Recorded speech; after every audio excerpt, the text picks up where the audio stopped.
Ẹ káalẹ́ everybody, ṣé dáadáa la wà? Hello, Mr. Piper. VC10, ẹ káalẹ́, ṣé dáadáa lẹ wà? Baby, anticipation yẹn pọ̀ gan. Àwọn ará comment ló pọ̀ jù, ó ga. Anticipation kẹ. Yeah, VC nìgbà. Where is Mr. Piper? Where is Mr. Piper? Oh. World Cup ti gbè mí lọ́wọ́ yín TikTok. World Cup ni mo wà sí. Nǹkan tá à ń wò lọ́wọ́ ni. Ẹ wo football, ẹ ṣe wo France àti kìíní lè. Ẹ má dá àwọn yẹn ló jàre, àwọn yẹn break out mi jọ. Ọ̀tá ló win. Spain lù 1-2-0, imagine that rubbish. Ọmọ tí Spain máa ń lù, ó dà kọ́ máa ń lù wọ́n sọ̀rọ̀. What's up? Mo gbọ́ yín, ẹ káalẹ́ Yẹmí Ṣítì. Spain máa ń lù wọ́n lẹ́yìn ọjọ́ mẹ́ta yìí for some time now. Spain náà dáa. Spain tẹ́lẹ̀ ni. Yes, France, on paper, France was the better team before the encounter. But Spain has always been a better team. Yeah, before, not in this World Cup. They've struggled all through the stage tó wà yìí.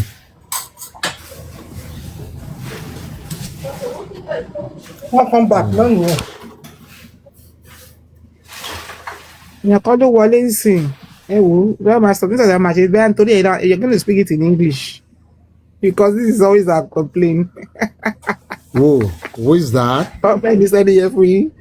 Bẹ́ẹ̀ just came in fact. Èmi ò gbọ́ English o. And as I know English, they speak. They speak English, they talk, and big strong supporter one. Mo gbọ́ Òyìnbó. Cover translators anywhere you want there. Please make life easier for her. You know, I'm sure she's on her night shift. Don't you want please speak English to die no. She's still there for work, Abi. We'll not look comment. Okay's money. Okay's money. Okay. Who is okay? Please come and tell us. We need to know the okay. Okay's money. Sister Temi, mo gòkè mute. Kí ni túmọ̀ ọ̀gbẹ́lẹ̀ náà? What's the meaning of all this?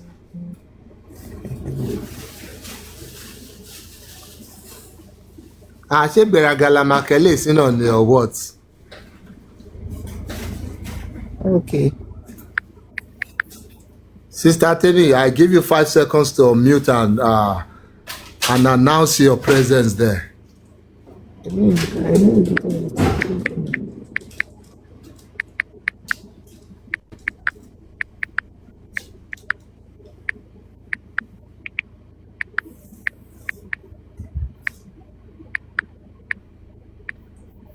She's been bullying you since.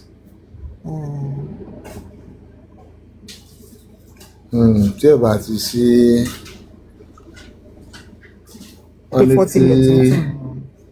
wọ́n ní tí kinní kan bá ti wà lé gbogbo ẹ̀kúté lè máa pa lọ́lọ́ ni. Ẹ má worry. Order has been restored. You can see she can't even unmute, so it's fine. Téèyàn bá sílé náà, nǹkan mi lè ṣẹlẹ̀ sáwọn ọmọlé.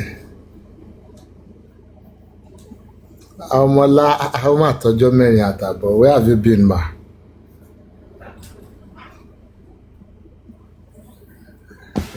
So kí ló ń ṣẹlẹ̀? Kí ló update ẹ já wa tán? Dupsy dàbọ̀ ní Dupsy lọ́mọ gbóhùn Dupsy látẹ̀ nǹkan. Lábàtà ṣe ti kí mi. No, ẹ dúró ayé mú náà.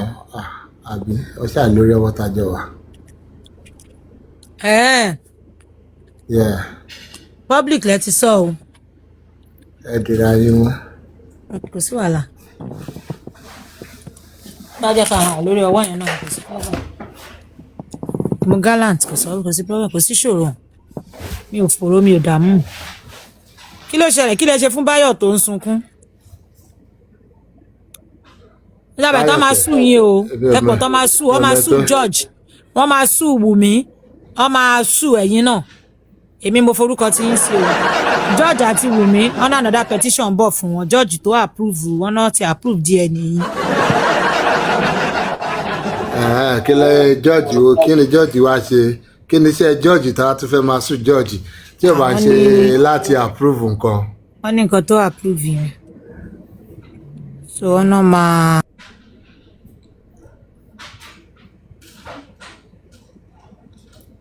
ẹ ti ní ìtì ó dà ń pẹ́ ti ní kọ́ọ̀lù.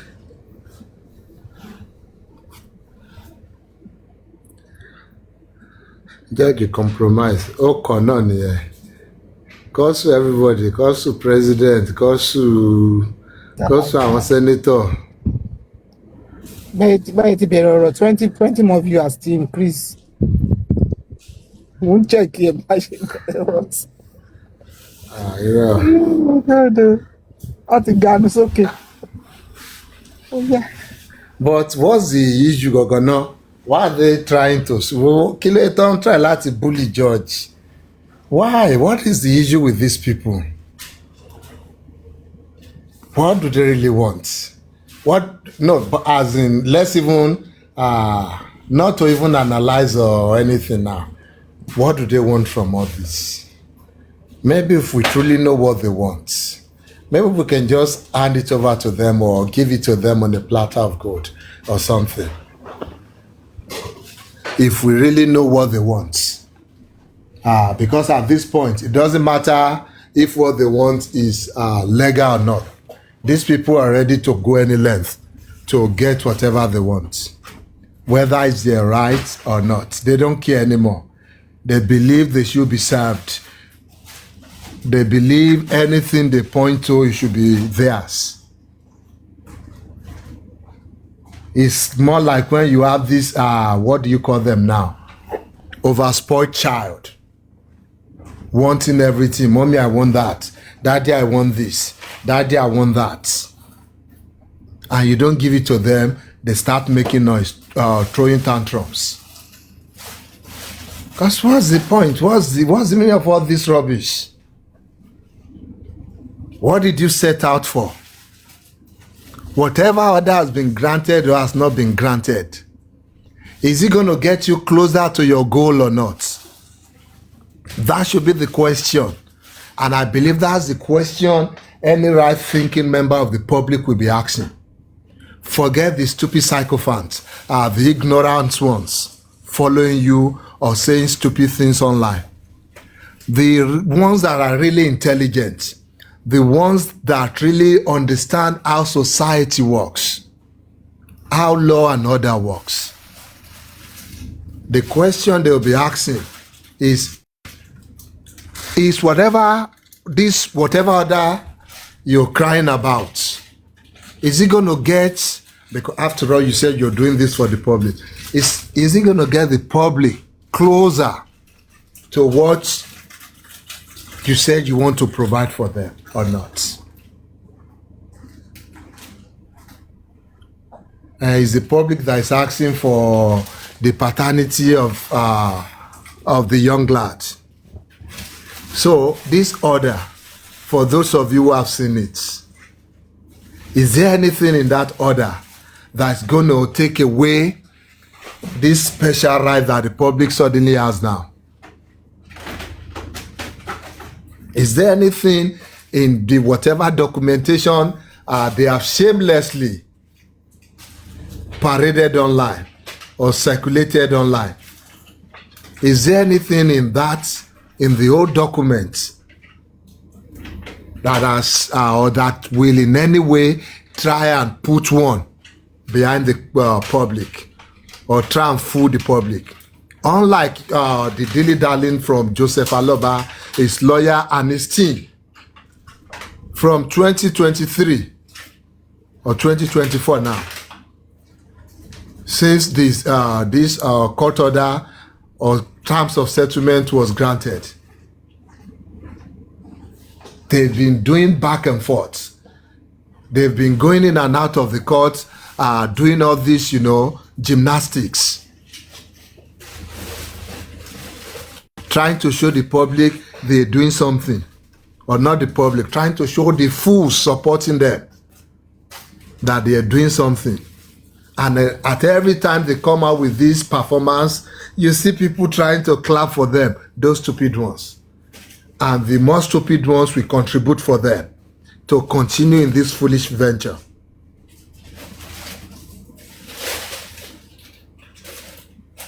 You came out saying, oh, this boy, you've had so-so story, and because of that you believe this, because of that you need the court to help you get a DNA test done. And because of God, this young lady has nothing to hide. She gladly obliged that, okay, you know what, let's do the DNA. After all, there's nothing to hide here. Court, okay, go ahead and do it. And ever since then, Oti Diogun, you started with this back and forth because you had your intention, and the intention is to continue deceiving the public. That's Joseph Aloba and everybody he has commissioned, including his lawyers. Because how can somebody who passed through law school, somebody who is supposed to have some years of experience practicing as a lawyer, think they can overturn a court order through an injunction,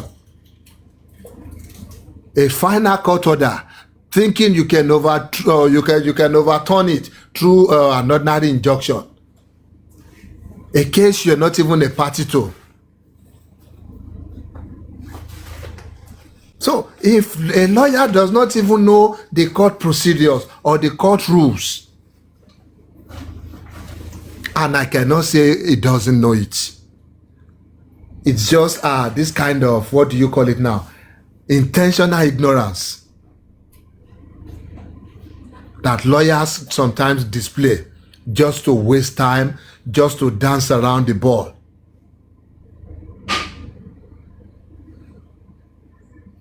Just to waste every other person's time, waste the court time, make it appear like they're doing something, of course, to be able to get their billable hours and all that.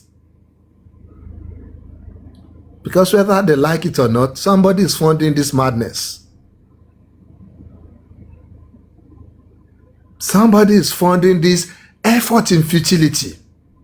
Because no matter how stupid you want to be, or how loud you want to be, news central, why not go to NTA or other national whatever, bring in channels, bring in Arise, bring in the whole world, bring in CNN. What will that change? The best case scenario, the best you will have out of this is just continuing this your media madness, this media campaign. That's the most you can get out of this. Yes, people will discuss it. You will twist. Yes, you might even succeed in twisting the narrative. You might even succeed in dishing out half-truth to people. Telling the people you want to sue the judge for doing his lawful duty. You want to sue, what's it called now? Sue somebody who approached the court for an order for a prayer, because they believe they're entitled to it. You know, it's just the way they sell this stupidity to these stupid ones, and they take it hook, line, and sinker. That's one of those things, I don't know, maybe I have to learn it. The way they do it. I don't know, stupidity can be this, sometimes fascinating. Seeing people eating it up. A court has granted a final order for something. Something you're not even a party to. Something that has nothing negative on your rights. It's not infringing on your right. It's not depriving you of anything. Something you have no locus on. Because even to begin with, this DNA you took to court, the one you filed yourself, Joseph Aloba, you had no standing. Whatever you're still discussing on this case with your back and forth applications, it's because Omomi is still allowing it. And because that young lady on anything like hide, if by tomorrow she's tired of all this back and forth, she can decide, she can tell the court there in the open and say, you know what, I want the court to determine if he even has the right to get this or not. Whatever agreement we've made in the past, since he has not honored it, I'm also rescinding my consent right now. So let the court go through the law. Let the court determine that. The worst you do is you come out again with your News Central or CNN this time around, and you make all the noise you can. And after that, you guys will get back inside and start crying. Because we all know the results. We all know the results. If you like, you toss a coin up in the air 10,000 times. We know it's still going to land on the flat surface.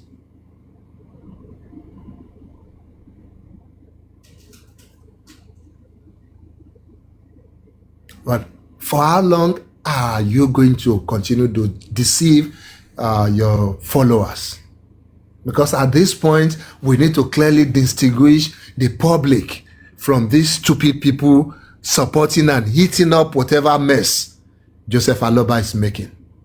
That's not the public. They are not even a representation of the public. Yeah, I know sometimes they hide under say the public wants to. No, the public is not that stupid. The way you guys are. The way the Paparianos are. No, the public is not that stupid like Papariano.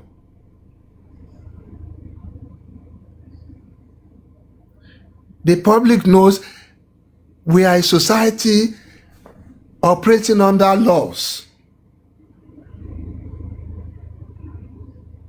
Because when I first heard it that, oh, they're going to file some interlocutory injunction to stop something, to sue the judge, to join in a case that has come to conclusion, a case that has run its full course, a case that has come to finality, a case that a final judgment has been issued. You now turn up with your Jimba coats saying, I want to be joined in this case. Someone needs to introduce me to this guy's plug. His Igbo plug. Whoever is selling that weed to him, I don't know what they are mixing up in it. He must be something cool. Because when you think he can't be stupid, he comes up with a whole shitload of stupidity.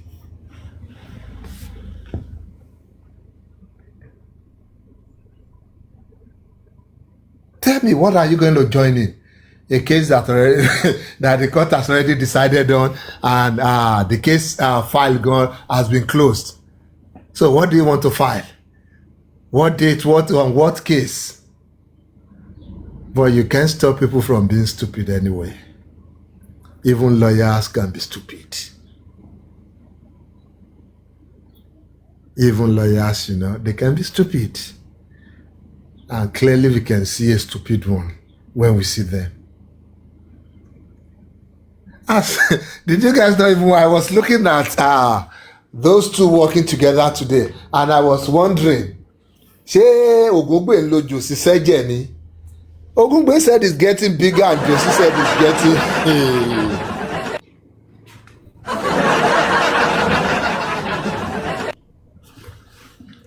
nígbà tó Ògúngbè sọ pé I'm on this case till my last breath. Ẹ rò pé ọmọ kéèyàn tó lè sọ pé òun fẹ́ mi òun sí case.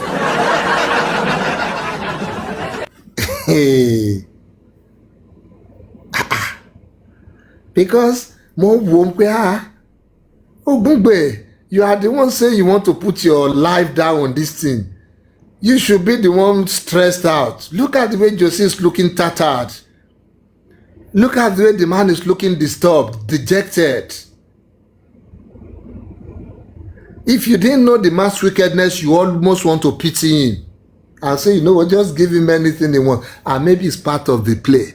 Maybe it's part of the act. That, you know what, you need to trim down. You know, sometimes these actors, when they want to act some kind of role, they want to play some role. Sometimes you have to gain more weight. Sometimes you have to lose weight just to fit in the role well.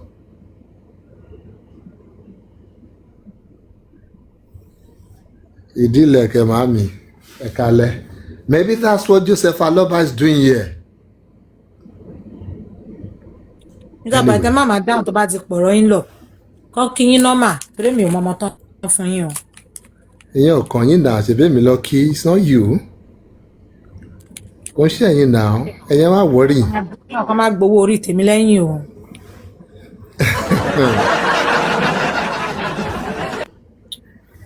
Kọ́ lóbìnrin tán ní ni. Ẹ mọ̀ bóyá lóbìnrin. èmi nìkan lóbìnrin tó jábúrò wọn bí báyìí so wọn lè máa pè mí nílọ wọn lè máa pè mí nílọ. èmi mo jẹ present wọn bí ọkọ mo jẹ ní mi ò present wọn mọ́ àwọn jẹ ẹkọ wọn nípa wọn á máa kọ yín lọ every time àbí. Nígbà tí wọ́n ti dá owó orí tí mo sọ padà a sì máa pè mí nílò náà what are you talking about.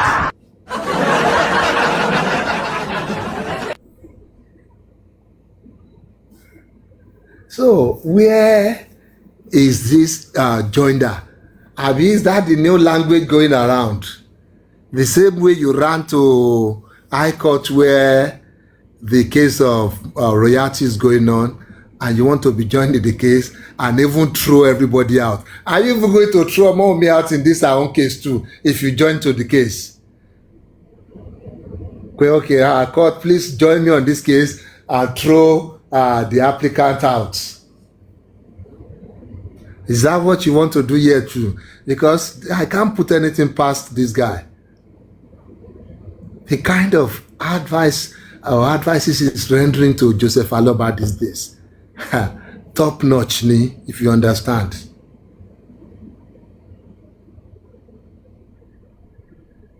In fact, if Josie would be meeting his destruction under normal circumstances, maybe the next 10 years, this guy on fast track here, with the way it's going, you will almost be wondering if he was commissioned to even come and destroy Joseph Aloba himself. Well, who knows? They are never prepared for anything. They always have these tricks up their sleeve. All they want to do is go through shortcuts. And that's the common denominator in their team. The same thing that stupid one, Idifabiyi, Abiyomi Fabiyi Lekpejare, that stupid one going to court for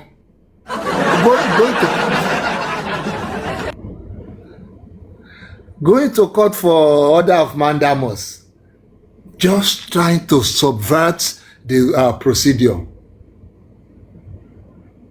When you know there is a judicial review, there are steps, there are procedural steps to take, even if you're not satisfied with some kind of judicial order or something.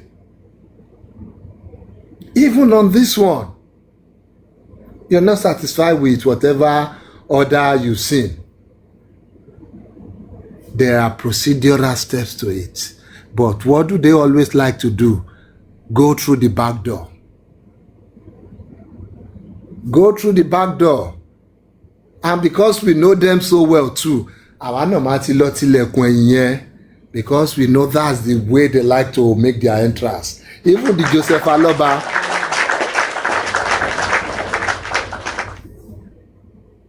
even this Joseph Aloba, ṣebí kitchen lọ no gbà wọlé náà. Allegedly tó fi lọ jí gold lókè.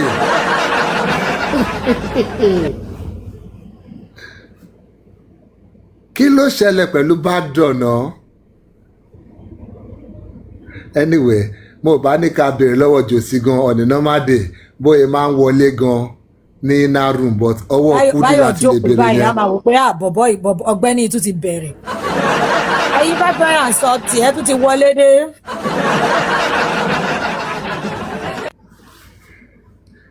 ẹ jọ̀ọ́ ṣé anybody wà close mọ́ Yèyé Kúdí ẹ bá a béèrè bóyá bí Jòsí ṣe ń gba kitchen wọlé tó ń gbẹ̀ǹkùlé wọlé ló gbà wọlé sóhun náà please you can help us. bàbá kí ló ṣẹlẹ̀ ẹ gbé bọ́ǹbù pẹ̀lú analysis wa ni.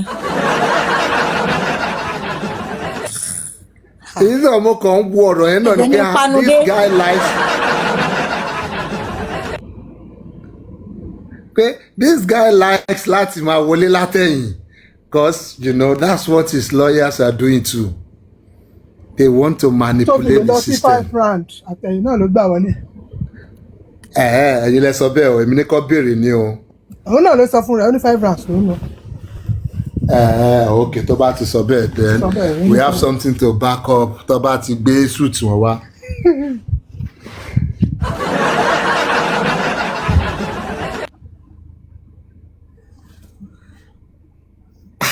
Because why can you not just go through the straight door even though it's narrow, even though it's stressful? Why not take the stress to do the right thing? Why not go the right way? The last in the court before today, when they got the last adjournment, you know, initially they brought this their stupid application that they want to conduct their own private DNA, that the court will not be involved in it. They will choose their hospital and all that and bring in their pathologists and this and that, and they will do their own, running in parallel or simultaneously with the court's DNA. And of course, there is no way that will be granted. Even if the court wants to be Father Christmas, the court is still guided by the rules and the laws of our land. The court cannot grant binding another person when the court will not even be involved in the enforcement. The court is not there to hold another person's hand while you're slapping them. That is not the job of the court, because that's clearly what you're asking. That asks this lady to submit her child to us, let's draw sample from our child, and let's do whatever we want with it, wherever we want. And of course, our lawyer said, that can only happen in your dreams, not while we are here. We objected to that. We filed our objection. We responded to the application. And the last sitting, the judge was ready to rule on everything based on law. But then they said, no, they want to reply to our response. That, because we touched on some issues there. So they need to provide another response. And they pleaded with the courts. Yes, the judge was still new to the case, still studying the case file. Said, okay, that's fine. Go and bring in your new response or your new application. And by next sitting, we will sit down, we will rule on it. And the court gave, I think, like a month adjournment. That in a month's time, we'll come back, but we would have gotten your application or your response by then, and we'll be ready to rule on it and move on with this. Guess what? They sat on their hands for a month. Not until we got to court today, that was when our lawyers were served with their so-called response.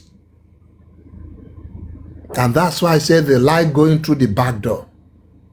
But because we are always guided, we're always on the watch. Because we know these people, it's been like 3 years now.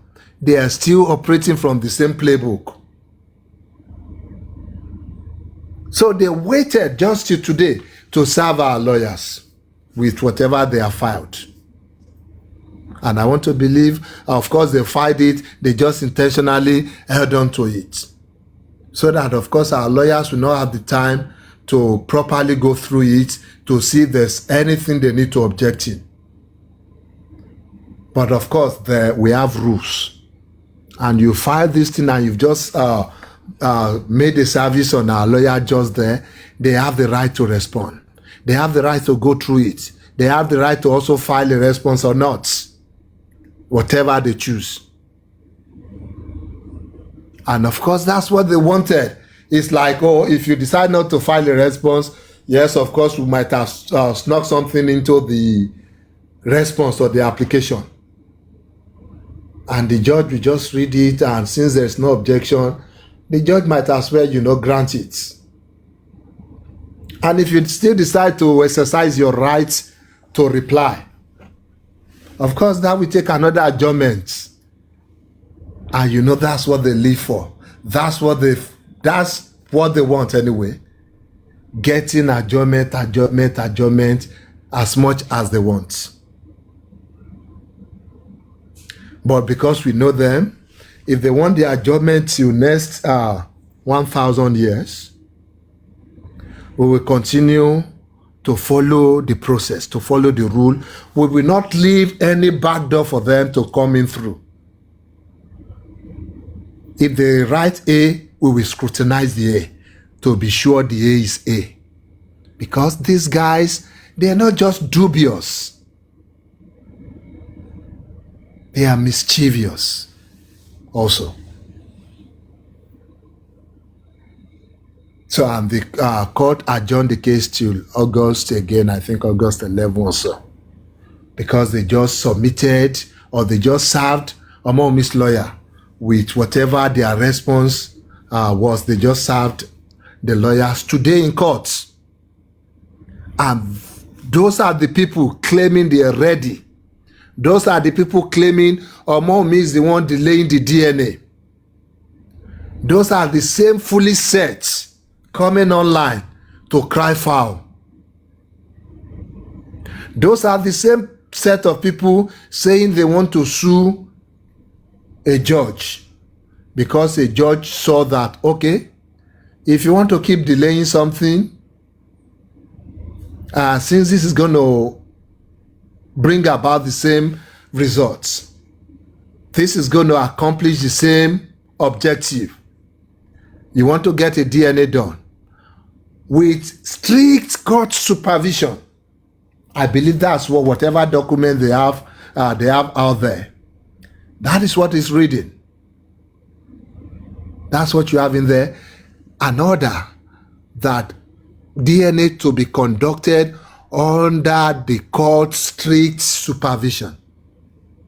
That is what the public wants.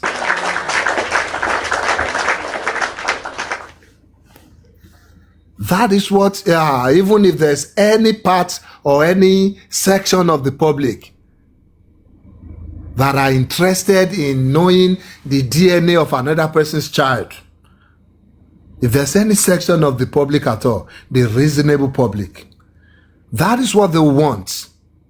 Something unbiased.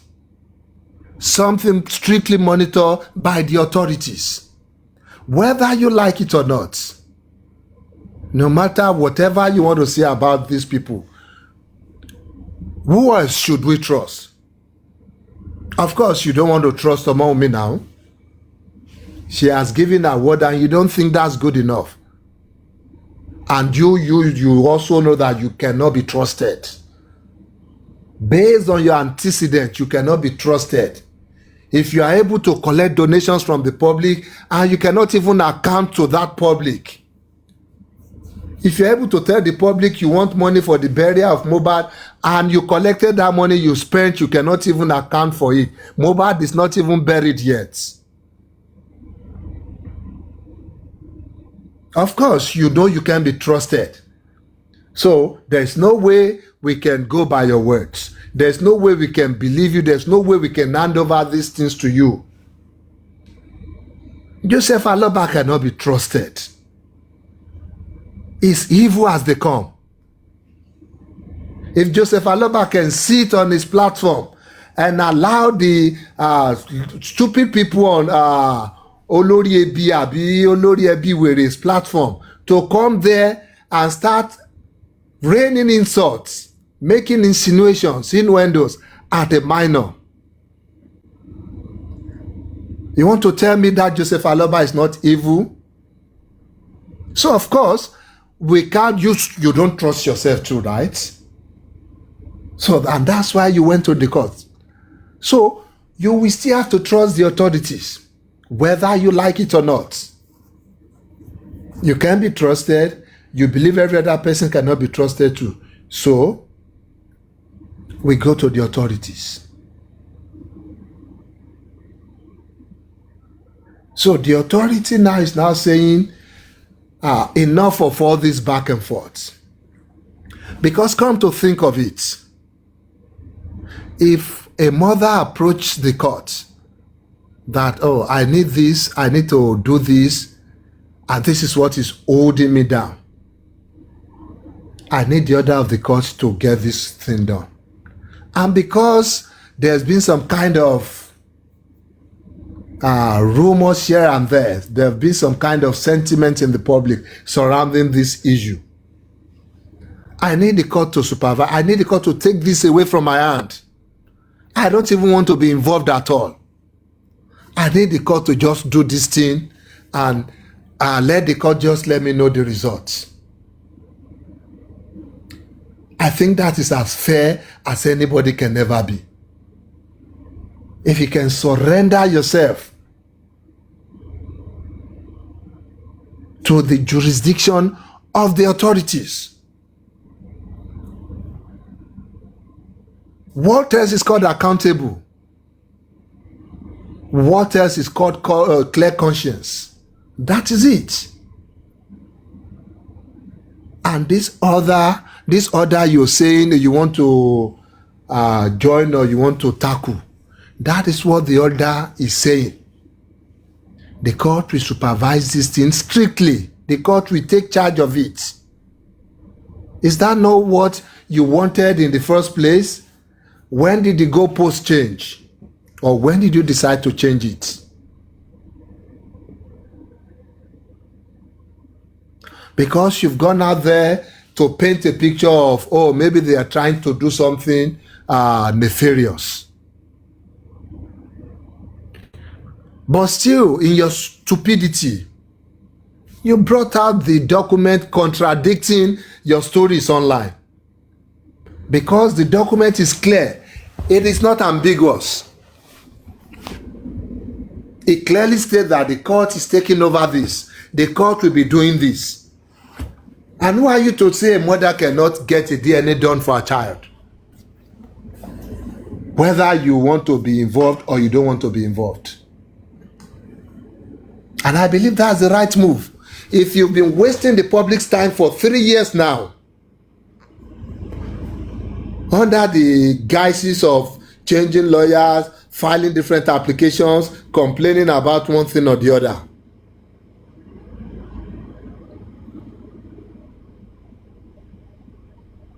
you might not be tired of all this rubbish online. People actually have their lives to live.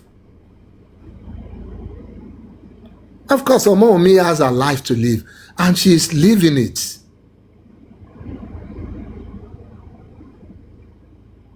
And she doesn't want to be engaged with you in all this public back and forth forever. She wants this case settled once and for all.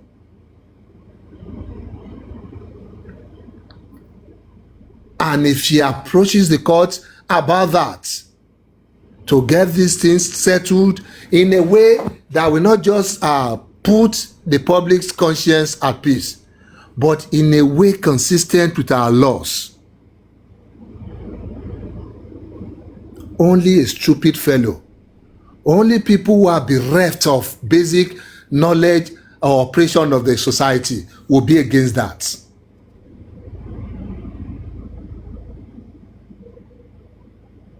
People who don't have lives to live. People who just want to be here day and night. People who want to come every now and then to talk about this issue, to talk about a justice that has already been served. People like Sholake who has no family. And all the family, all the joy they can see is on the TikTok platform. People like Kilorukwe, TikTok Comfy, Táyé ti bàjẹ́ dànù. Those are the kind of people who wants this thing to continue dragging on forever. Kamashi give and take, Juwaka no Jusinyi. And that's why we've been intentionally quiet about all this they're throwing around recently. Because it's becoming tiring and irritating.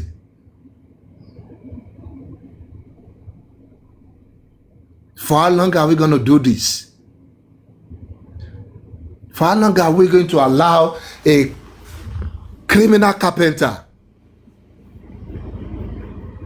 to keep wasting everybody's time? To keep crying wolf, to keep crying murder when there's none? For how long? Somebody who cannot even be truthful for a second. Somebody who is going to say something today and tomorrow is going to retract. Somebody who cannot even confront me in any kind of public setting or official setting. The last time they were there at the, what's it called now? Mediation for this defamation suit that the court asked them to go for. He was there like a Dundee. Ibi tí ẹlẹ́ Báyọ̀ níṣe ni Wùmí ń bẹ̀bẹ̀ ló ń bẹ̀bẹ̀ gidi ló.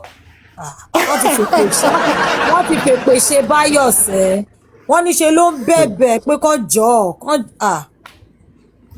kọjọ lórí kéèsì tọ̀dọ̀ àbí kéèsì wo ni Báyọ̀ sọ fún wọn. And that's why I keep saying most of these their supporters are stupid.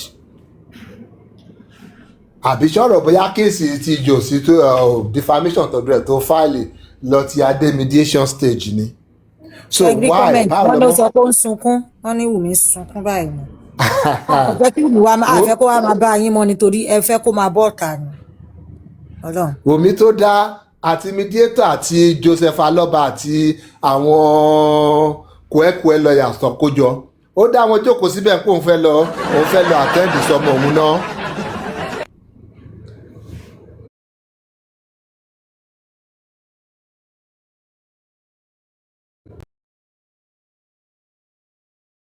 The issue, they paint you another picture in the public and in the private, just like Ogungbe. Bóyá máa ṣe lẹ́wlẹ́w nìyẹn, lẹ́wlẹ́w papa. Bó ṣe a máa ṣe nìyẹn tó bá ti kú òun nìkan, tó bá ti dojú ọlọ́mọ òtó, kọ́ọ̀tì lójú ọlọ́mọ òtó f'Ògúngbè o. That's where Ogungbe is most powerless. Me threw them up there. But no, you guys have to wait for me. I don't have time for this. This is taking too long. I don't even have time with this. Just tell this man to show me his evidence of what he has said against me. And Joseph Aloba in his usual manner. Èmi ò mọ̀ bóyá tí kó Joseph Aloba láyà jẹ́ tó yẹn. But and that's how Omomi is anytime she's going to these things, whether court or this kind of setting. She's as bold as a lion, speaking clearly without any contradiction. And of course, Joseph Aloba is timid like a local dog. Why I said all this thing is because my son told me it's because of the DNA. If they do the DNA, then if anything, I am ready to apologize. I am ready to do whatever she wants. That is what Joseph Aloba was saying. That is what Joseph Aloba was saying.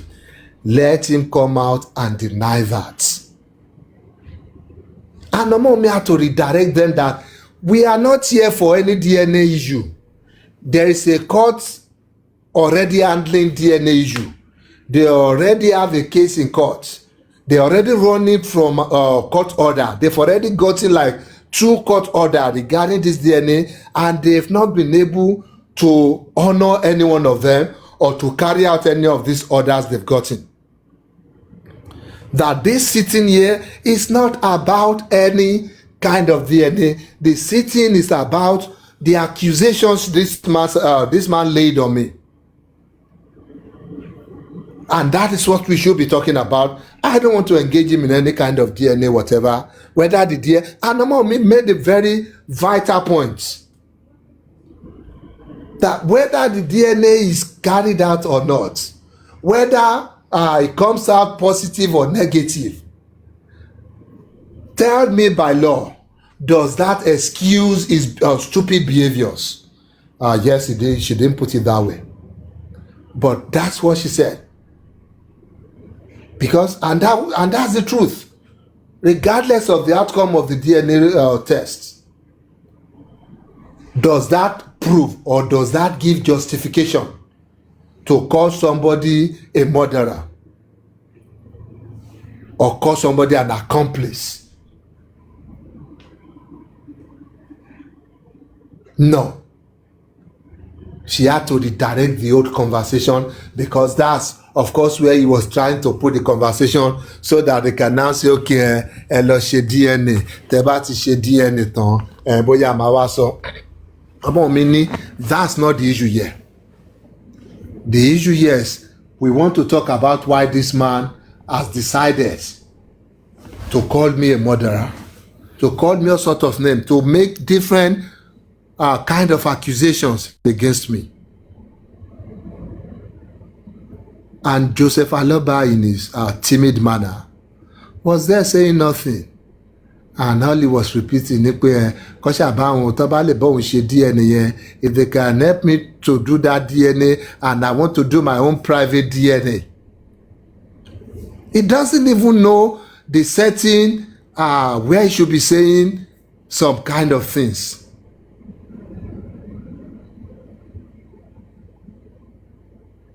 So, of course, he's starting to realize the kind of deep waters he's currently in. And his lawyers too might not be able to save him, because they'll be trying to save their own neck too at the end of the day. So, and you know, there's this Yoruba adage, wetin ọba ń jóyàn tó ń jọmọ èèyàn, tara èèyàn lèèyàn máa kọ́gbọ́n. We are getting to that stage very soon. So whatever misinformation, whatever lies, whatever half-truth that they might be out there dishing out, whatever propaganda they might be out there trying to bring together, it's still not going to work.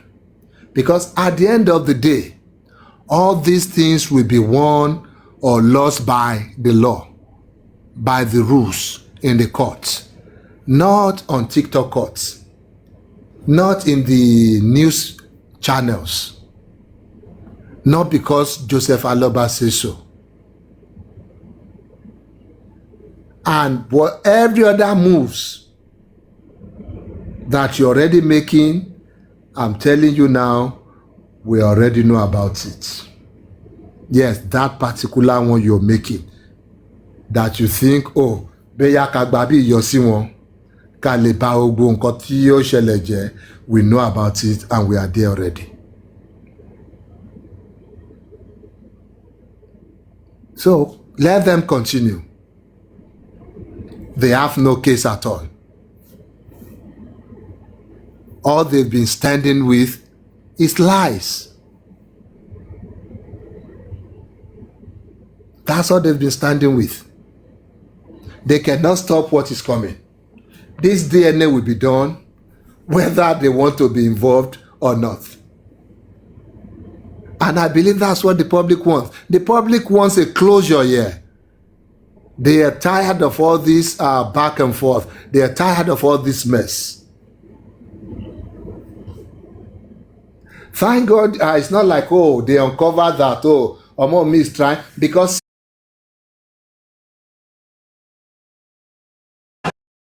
tí wọn ò wò dé were looking at it.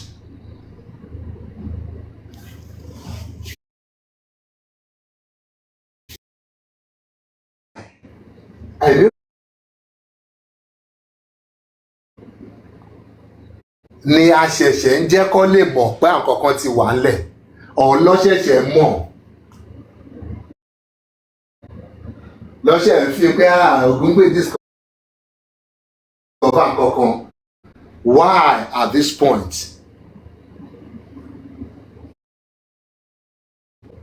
la jẹ́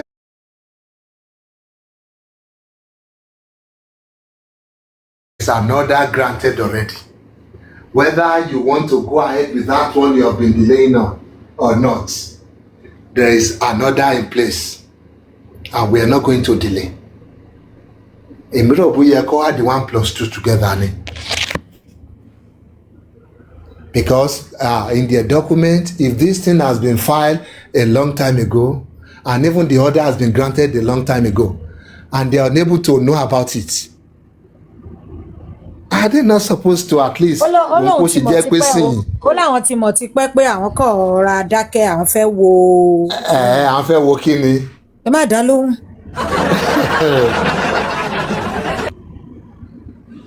So the orí wọn ò pé. Look at, I think I saw a write-up. Is it a write-up or a flyer?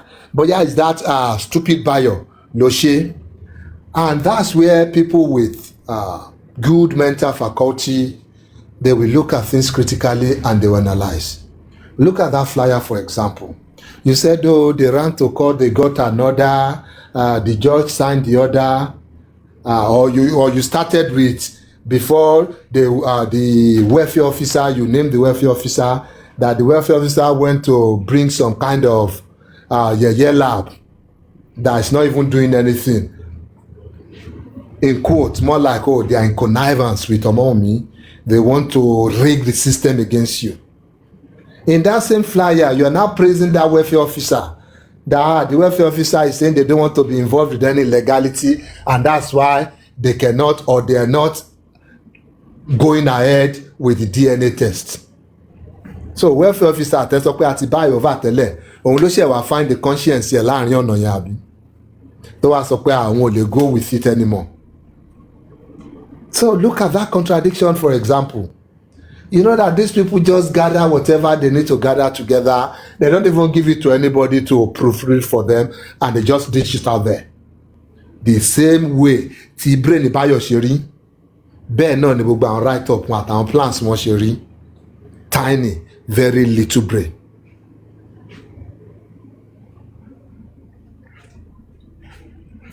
Because at the end of the day, if you stand on the truth, if you stand with the law, you can't go wrong. You cannot go wrong. It might take some time. There might be some delay. But at the end of the day, truth will always prevail. And we keep telling our people, enough for Kombale. Even when it looks like, oh, what I'm paying our people, they are making noise. Yes, that's all they can make. They will make noise. That's what they are paying their money for. That's what they're using their money for. Because it's through that noise that they are making this money or getting this money. They're going to continue spending it on the noise. Imagine the amount of owó tó ti máa wọlé fún ọlọ́tún lósì lórí gbogbo news outlet tó pè sí adjournment lẹ́nìí. Imagine. Is it not when you even want to go to the court to make a big argument or to do this, to do that? Is that not when you will call all this big outlet and all that and try to make, noise about it? Or is that not what they said? 14th of Kinabi, 13 or 14, it will be war. Where is the war now? War not that. I bet it Joseph Aloba Sheri be a toshe battle in the war. Our local media houses talk in the war. So you see, these people, they cannot even stand by their words. They don't even have anything to stand on. whatever we've been doing, and one thing we always take pride in is that to the dotting of our I's and the crossing of our T's, we want it to be legally backed. We don't want to be caught in this kind of shit they're always in. We don't want to be caught in trying to delay court process. We don't want to be caught in trying to manipulate the public. If we have to come out here to say anything, all we want to come out to say is the truth. Something you will research, something you will ask around, and something you'll be able to verify. Unlike these people. That is what we want to be known and associated with. That's why some of these moves might look like they're taking forever. Or it's even looking like it's never going to happen. I know many people came to my DM. Clayton Sheba, I thank them. Thank you for your advice and your insight. We're taking everything into consideration. We will do what is best. At least, Omomi's lawyer will do what is best for Omomi. And of course, Omomi knows she's novice. She's somebody who knows her rights. She's somebody who is able to fight for her rights.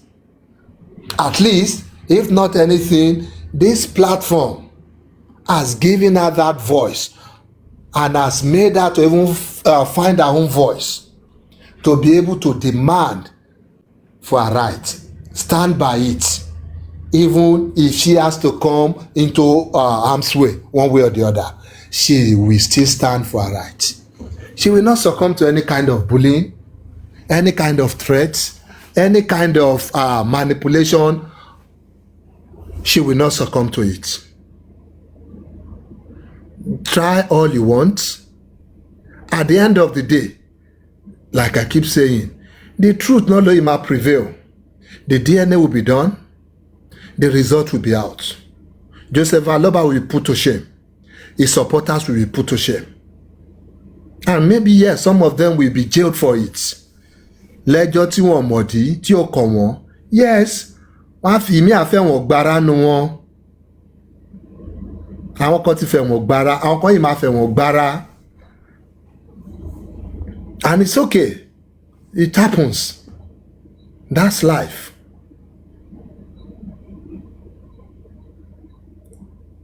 So I don't know if there's any other thing tí bóyá tí Robin tó ti pa. We can shed a little bit light on it, but you can know one thing for sure. If it's coming from Joseph Aloba's camp, I can tell you 100%. It is laced with lies. It is filled with manipulations and coated with misinformation. So the earlier you know this, the better for you. That anything coming from their camp, you have to dissect it, you have to look at it. Ó ti kó irọ́ kúnnú ẹ̀, ó ti fi irọ́ pa lára dáadáa kó lè dán lójú yín. But kí la fẹ́ sọ? What can we say to those fools? They will still continue to take it, and that's their own lot in life, to be stupid. Kò sí nǹkan tá a lè ṣe sí yẹn. Let them continue in their perdition. So bóyá jẹ́ nìyẹn èèyàn wa o, àrí jù bẹ́ẹ̀ yẹn lọ.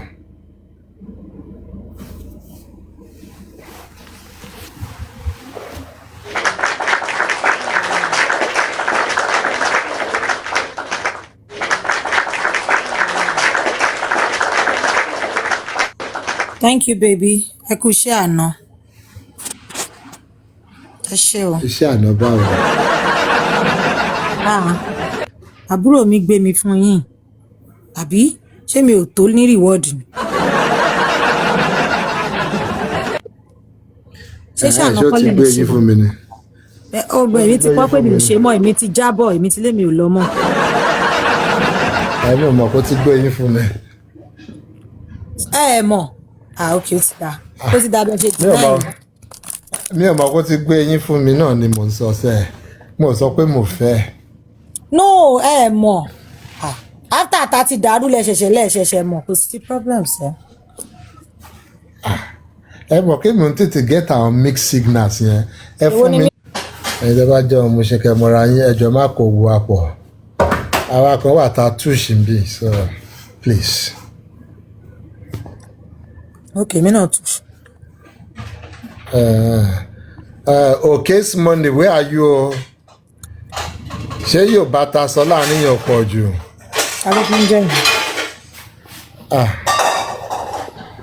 ó ní ọ̀kan tó ń jẹ́ Okay's money ó dà ń pọ̀ tí lọ fẹjọ́ wa sùn visiting.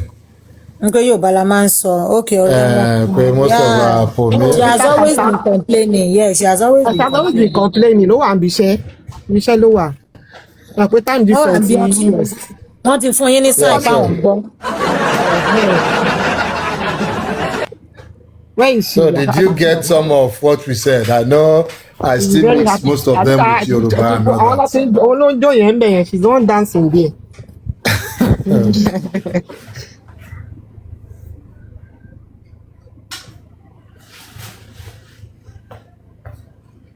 ẹ ṣé o. ṣé mi lẹ́ ń kí àbáwọn àwọn viewers ní pé kó a máa lọ. bẹ́ẹ̀ ti sọ pé mọ̀ mí rí ẹ̀yin kọ́ ni mò ń kí omi ìmọ̀ yín náà rí padà. pé bóyá àwọn viewers ní pé kó a máa lọ ṣáàdẹ̀ tí gbọ́ nǹkan tó fẹ́ gbọ́. no àwọn viewers ni pé wọ́n ṣe tí wọ́n fún wa ní kinní láti àwọn viewers mi ni mo kí àwọn tèmi àwọn tiwantiwa àmẹ́yìn rí. no wàhálà ẹ bá mọ̀ wá rí kò sí wàhálà. ẹ̀yin náà ti lẹ́ẹ̀mọ̀ wá rí sàwa náà mọ̀ yín rí.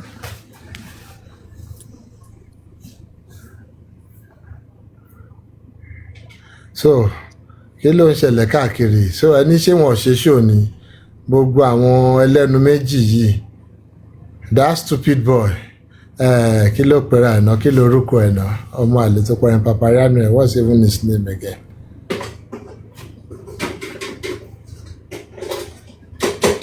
ṣé kò ṣe ṣòbù wa ni. tí ó lè ṣíjọ́ kan kó má ṣe ṣòṣà everyday ni gallery mi kún fún ṣó ẹ̀ bàjẹ́bàjẹ́ everyday ni. ọmọ olè. pé ọ̀rọ̀ ẹ ti wá dín àpò tí mo pé ẹ̀dà mo stop o mo continue o ẹ̀wọ̀n láyé mi sẹ́jẹ́ kúkú ṣe kó tẹ́ mi lọ́rùn. ṣùgbọ́n tó kù tó jẹ́ ń ṣe ń sìn nìyẹn. ọmọ àlè ara ẹ ti expose ẹ ló lè tó fẹ́ lọ jà. ìjọ tí mo ti expose wàhálà ti dé ìgbà yẹn ni wàhálà ti dé. ìjọ yẹn ló ti kó ló mi wàá mọ tó wá pọ̀ wọn àti làgàtà pọ̀ tó wá connect mi mọ́ làgàtà wìrì. ọ̀dọ̀ sì so Papariano ó lè ló fẹ́ fi kíní ìjà àbí. tabata ẹ má ti lọbẹ yẹn má ti lọbẹ yẹn má ti lọbẹ yẹn má ti ẹ má lọbẹ yẹn má lọbẹ ẹ má lọ ẹ má lọ ẹ má lọ ẹ má lọ ẹ má lọ ẹ má lọbẹ yẹn má lọbẹ yẹn jọjọjọ má pè yín ẹ jẹ́ àparí iṣẹ́ ẹ má ti lọbẹ yẹn jọ torí Ọlọ́run ẹ gbọ́. okay now. má lọbẹ yẹn.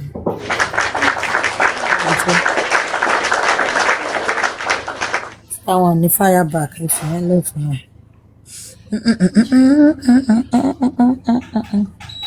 a bá ti parí ẹ̀ àgbè síta. no lele. ẹ ṣe jà. ọ̀rẹ́ yín kọ́.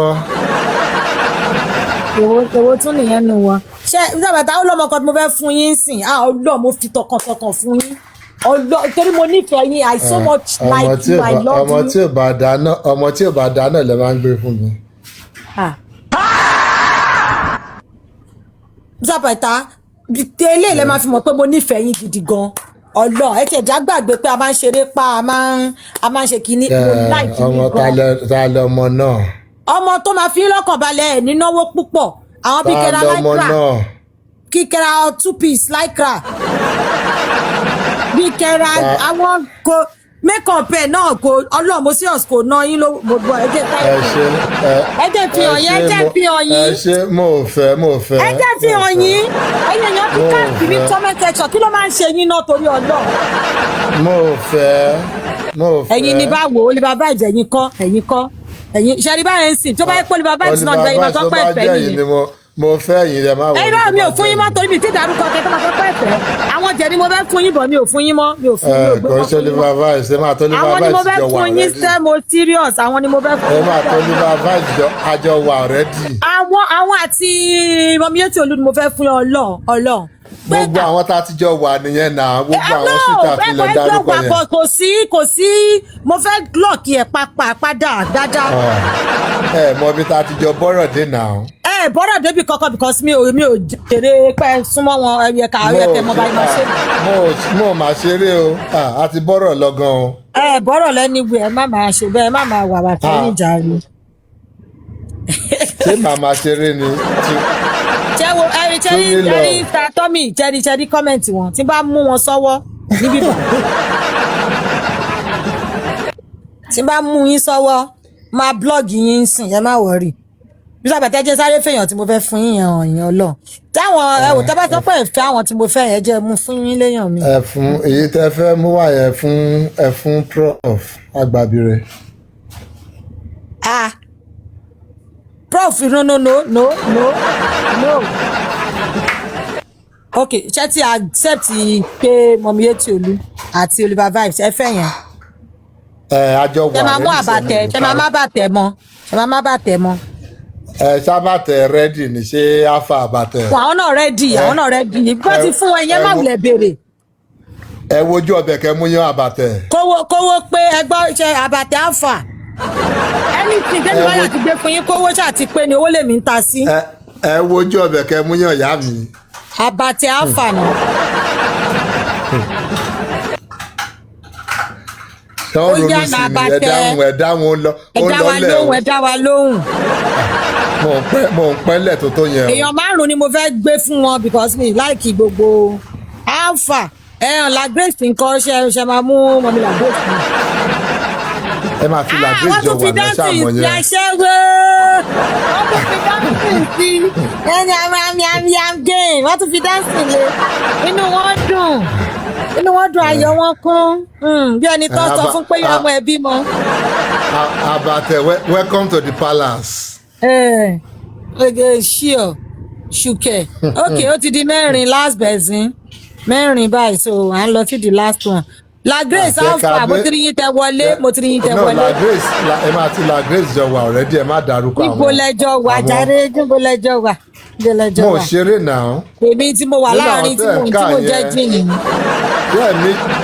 ṣé ẹ miss Bísí Mida ṣá Bísí Mida wà ní gbogbo level yẹn. you have always been where ẹ bẹ̀rẹ̀ o you have always been where. irọ́ o Bísí Mida ò sí bẹ́ẹ̀ o Bísí Mida ò sí bẹ́ẹ̀ o. mi ìfẹ́ àwọn ẹ̀jẹ̀ no ó ń ṣọmú gàn lọ́wọ́ ṣẹfẹ́ máa momi ọmú ni kí ló ń ṣe yín náà. kí ló wà bẹ́ẹ̀ tí o ti bẹ̀ kúrò. tó bá irọ́ ìjọ ìfẹ́ I don't want that for you please I don't want that for you. ìwọ ni ti yín. ṣe bẹ́ẹ̀ mi ni mo bẹ́ẹ̀ mi I don't like it when you say èwo ni tèmi o I don't like it èmi ni mo mọ nǹkan tó yé mi. èyí rọ èmi mọ nǹkan tó ń ṣiṣẹ́ fún mi lára náà. oh goddamn shit what's wrong with this man now why are you taking me backward. So, and the last person is going. ẹ̀yin lẹ máa fẹ́ yẹn. nígbà bàtà ọlọ́mọ yóò níná yín lówó o tẹ́ bá fi lè ra àwọn combination ìbí 5 ó tán ìwọ náà ṣó dáadáa dápò ṣe lówó yìí ni. láìkra ni láìkra wẹ́sẹ̀ ni nígbà bàtà ẹ wò dọ́wọ́ ẹsẹ̀ iná yẹn black ó fi sọ́ọ̀sì black ìgbẹ́rẹ́. olóṣì fly colour ni o títí dórí ẹ̀ ló fi fly colour. ọ̀nà àjẹsẹ̀. olóṣì ọmọ òṣogeri.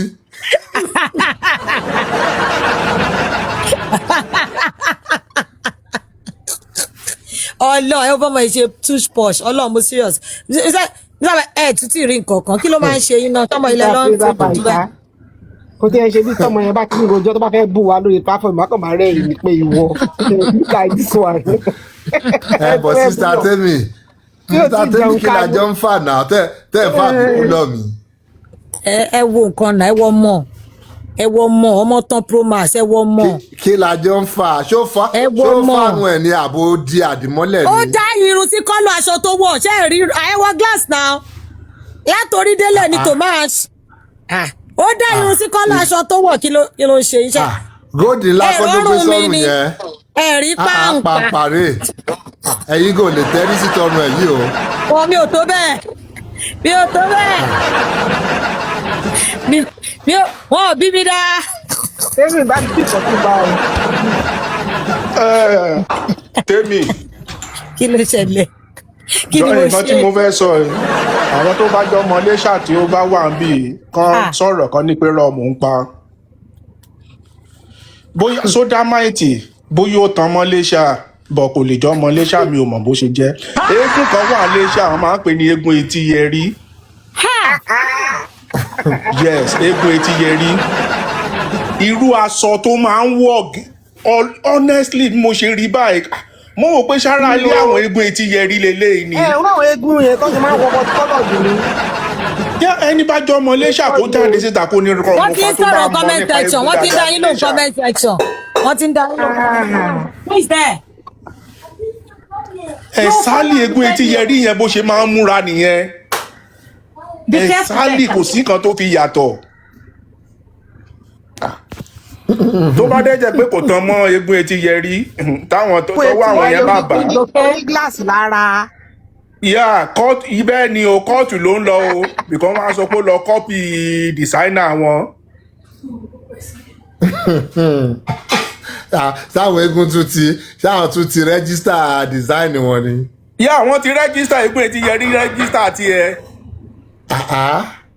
mo gbọ́njú mọ́ ní bó ṣe máa ń múra dìsín ni kò sẹ́ni tó ń kọ́pì ẹ̀. ẹ bá jọ ọmọ ilé ṣàkóso wá sókè kó ní pé rọọmù ń pa ẹ sálí bó ṣe máa ń múra nìyẹn. ẹ bá mi blọọkì ẹni tó ń jẹ́ ẹ̀rí olúwa yìí tó sọ pé ọmọ bẹ́ẹ̀ máa fìtì mi eégún etí yẹrí á fìtì yẹn ẹ̀rí olúwa.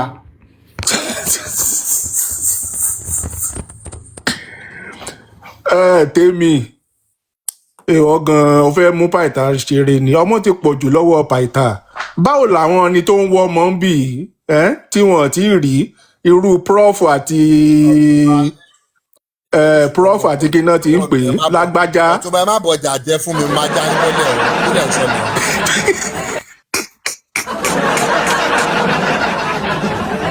èwo lọ̀rọ̀ ọmọ ti pọ̀ jù fún mi mo complain fún yín ni. ó kì í ṣe ẹ fẹ́ wá fẹ́ gbé eégún etí yẹrí ni. mo ò fẹ́ yẹn mo ti ní kí prof mú yẹn náà ṣé mo try tó ni mo ní kí prof mú yẹn ṣé mo try ni. ẹ wò náà sáré change wọ́n change orúkọ.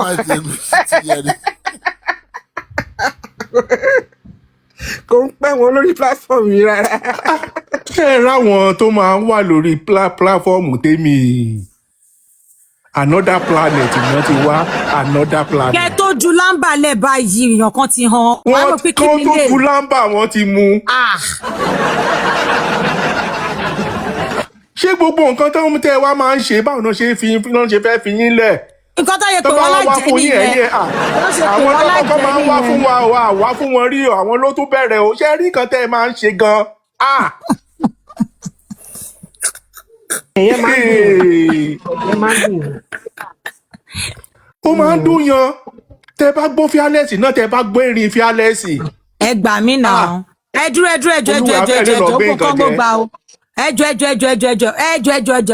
ẹ wo tá bá ń ṣeré tá bá ń ṣe drama oríṣiríṣi tá à ń rẹ́rìn lórí ẹ jẹ́ ká jẹ́ kó mọ lórí platform o kí nǹkan pẹ́ tí wọ́n máa mẹ́sẹ̀gì mi nínú inbox mi nínú whatsapp mi wípé ṣé mi ò ní gbé Mr. Paita fẹ́yìn náà ni kàṣà o. ẹ gbé wọn fún mi. ẹjọ́ mi ò fẹ́ má bá mi ṣe orí eré yẹn mọ́ o èèyàn tó sẹ́ndù mẹ́sẹ̀jì ẹ má sẹ́ndù mẹ́sẹ̀jì ẹ ti mú mọ́. káṣá fi ṣeré ní public space yìí ẹ jẹ́ kó mọ níbẹ̀. what's that now? ṣé o ti bá kan rádé ni. No, that's not nice. Why would you come into my bar and say, "Èmi ńkọ́, ṣé you no go carry Paita give me"? I don't like it. That's you coming in to slap me. ẹ tí kẹ ẹ tó bá ní kẹ gbé mi fáwọn ẹgbẹ́ Paita, gbé mi please fún. watch it. Please. ọmọ ti pọ̀ jù lọ́wọ́ ìfẹ́ mi sí è náà. I don't understand. Ọ̀túnba ọmọ ọ̀pọ̀ lọ́wọ́ mi sí tí kọ́ tó lè sọ pé kan pọ̀ jù téèyàn bá ní capacity ni Ha. it all has to do with capacity and the capacity is there. Ha. Capacity ẹ̀yin náà mọ̀ pé capacity yẹn wà ń bẹ̀ náà ẹ testify náà sister Temi. Tani kò testify tani. Àti capacity ni. ẹni bá tiẹ̀ ti ń. ẹlẹ́yìn pé ní ẹni capacity wà ń bẹ̀ wọ́n lẹ́ ń ṣàṣàna ẹni capacity wà ń bẹ̀ wọ́n pè yín ní Paita àṣàna olóṣó wọ́n pè yín lólóṣó. Irọ́ nǹkan tí mò ń avoid náà nìyẹn tẹ́rí obìnrin tó bá lè manage Paita apàdà wàtàtì ibi eré náà ni òótọ́ ọ̀rọ̀ ti máa ń jáde. Wọ́n sọ̀rọ̀ Bísí mi dà Tèmi ní kẹ́ má lọ ọbẹ̀ yẹn òun ló ń tọ́ ọmọ lọ́wọ́ ṣe ìbímọ ní Paita ní kiri ó ní wọ́n lómi ọyàn sì wà bẹ́ẹ̀ Paita ní kò sí nǹkan tó ti ń ṣe èèyàn. ṣé ó ń fi ìkọ̀síyàn ní Ọ̀túnba. náà bóyá tẹ bá já mi sí màá mọ̀ mi ò mọ̀ ni. èmi ò mọ̀ kí lọmọdé mi mọ̀. bẹ́ẹ̀ ni o la Grace Ọ̀túnba wà jealous ni o torí bọ́yì sọ pé wọ́n fẹ́ gbé mi fún yàn pé wọ́n ṣe lọ́sàdé gòkè ṣé Cindy ò tó yín ni ẹ tí à ń dùn tọwọ́ yín tán.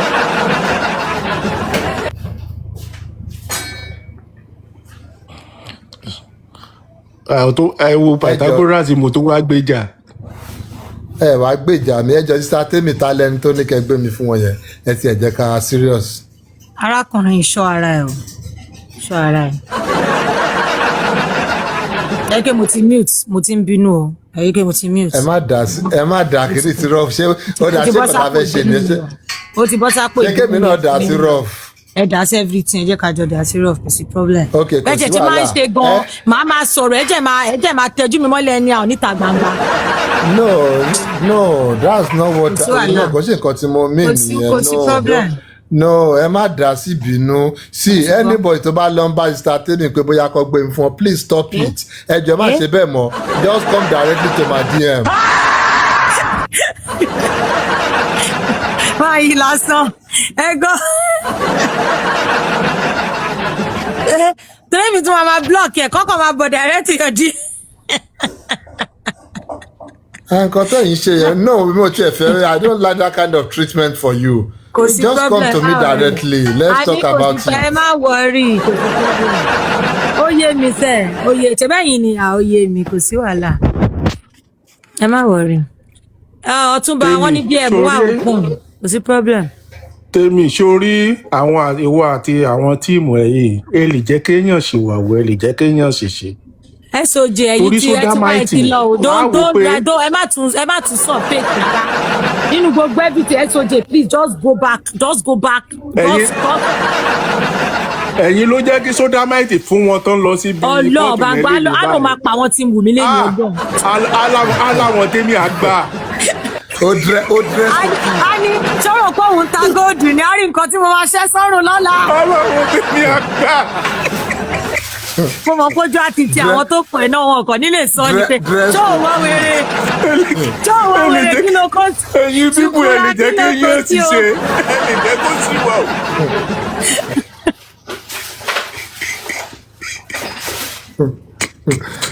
a ti máa bèrè lọ́wọ́ ọmọ ara lé ẹ̀ báyìí. ẹ̀kọ́ sátọ̀ tí mo wọlé nìyẹn ò dáa ni. ẹ mọ̀ pé jòsí náà wà ń bẹ̀ ó pọ́n ogun ẹ̀ lọ fún jòsí náà ni pé yóò kàn máa ṣe nǹkan tó máa lò ṣe mọ́ ni tuntun kìíní yìí yẹ̀ wò.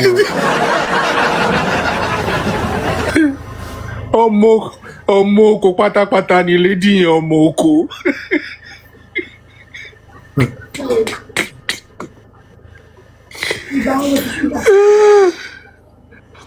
ṣẹ̀rẹ́ yìí ti wù mí ibi tẹ́ máa ti àwọn pípú ìdè òun ló sì ń lọ yẹn.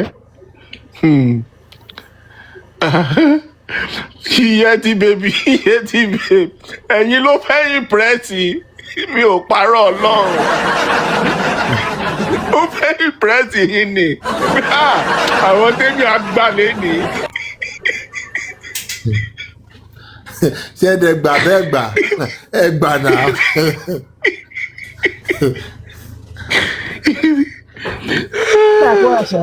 ó ṣẹ̀ ra kíní ilẹ̀ ní etí yẹn àti pendant ó ṣẹ̀ ra alábẹ́ bíríìjì kẹjà ni wá ò pé léni tèmi àgbà léni. Èwo ń tèmi báyìí, èwo ní ti tèmi. Àwọn tọ́jọ́ ń bà bẹ̀rẹ̀ ní kọ́sítọ́mà ẹ̀. Ṣé bẹ́ẹ̀ ló pè lọ́mọ ní gálà? Ṣé gbọ́ tó ní òun abẹ́tíṣọ́ bẹ̀rẹ̀? Ikú sọ pé ó yẹ kó wọn ta gálà. Ẹjọ́ ṣé tó tí ìmúra ìtíbẹ̀lẹ̀ ti rí future girl? Àbẹ́ẹ̀ rí ó Plaki tún wá dá òun láti complete. Plaki má bínú èmi kan mo jí ẹ o àwọn tíìmù tèmi ní. Àwọn olólọ jẹ́ kí sódà máìkì kó sí rainbow. Ẹ wo bó ṣe ń wò wá lálẹ́ yìí tó bá ti tó bá wò wá lálẹ́ yìí bẹ́ẹ̀ ni ẹ wo bóyá ń bínú lẹ́nu. a máa ṣá ilé pè lẹ́yọ kọ̀ọ̀kan ni ẹni tí wọ́n rà dákẹ́. Akọ̀ máa dúró kókò ṣe tó lọ́la ni ọdún tó lọ́la ni akọ̀ máa gbọ́ tó máa òun kọ́ ọ̀rọ̀ wa kọ́ lọ́ sọ o akọ̀ dá sí ní akọ̀ dá sí wa ní pẹ́pẹ́pẹ́pẹ́ àwọn yẹn wọ́n máa fi pọ̀n ní bẹ́ẹ̀ lọ́ bú mi Ọlọ́run ṣe rí gbogbo bí ẹ ṣe ń sọ yìí a tún wọlé a tún lọ tu aṣọ yẹn mú a tún wò dáadáa. Ọtúnba ẹ̀wọ̀ kí ni ẹ̀ dáadáa ṣe rí bó ṣe wọ sọ black sauce yẹn ó fi black sauce yẹn ó fi kọ́ ṣòkòtò tó wọ ṣé ṣòkòtò ló wà bí gáàmù gan pàápàá kò tí ẹ yé mi. Ó kàn ọ̀dọ́ ó ṣe ló múra bí ẹni tó wọ stripe and stripe ọjọ́ kìíní àná stripe and stripe. A tún lọ tú aṣọ yẹn wò a tún bèrè lọ́wọ́ àwọn ará ilé àbọ̀ rẹ pé ó ṣe pádà tó tún máa ń gbọ́n sójú yẹn tí gbogbo àṣẹ kìí sójú ẹ̀ tá a kọ́fà ọ̀la ojú ẹ̀ mọ́lẹ̀. Gbogbo nǹkan tẹ́ ẹ̀ ń ṣe báyìí a ti faṣọ yẹn take picture kó o máa post ẹ̀ láyé báyìí wọn bìdá kó post ẹ̀ bẹ́ẹ̀ ṣe mú sọ́wọ́ yìí. Kó tẹ̀ máa gbé pẹ̀lú àwọn tó jẹ́ sísí bẹ́ẹ̀. sórí ṣòkòtò tó wọ̀. Ẹ jọ̀ọ́ ní báwo lèyàn ṣe máa múra ń lé jáde. Ìyá Túndé ẹ̀ tí ì rí ní kí tẹ́mi sẹ́ǹdì ẹ̀ fún. Ṣé kò léèyàn ládùúgbò kò ní ẹni tó rí kó nígbà tó ń jáde lọ ni? Ó ga o. Dress size 0.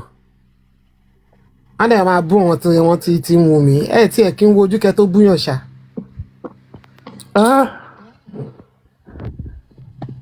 Ó ti múra tán lójú ara ẹ̀ bẹ́ẹ̀.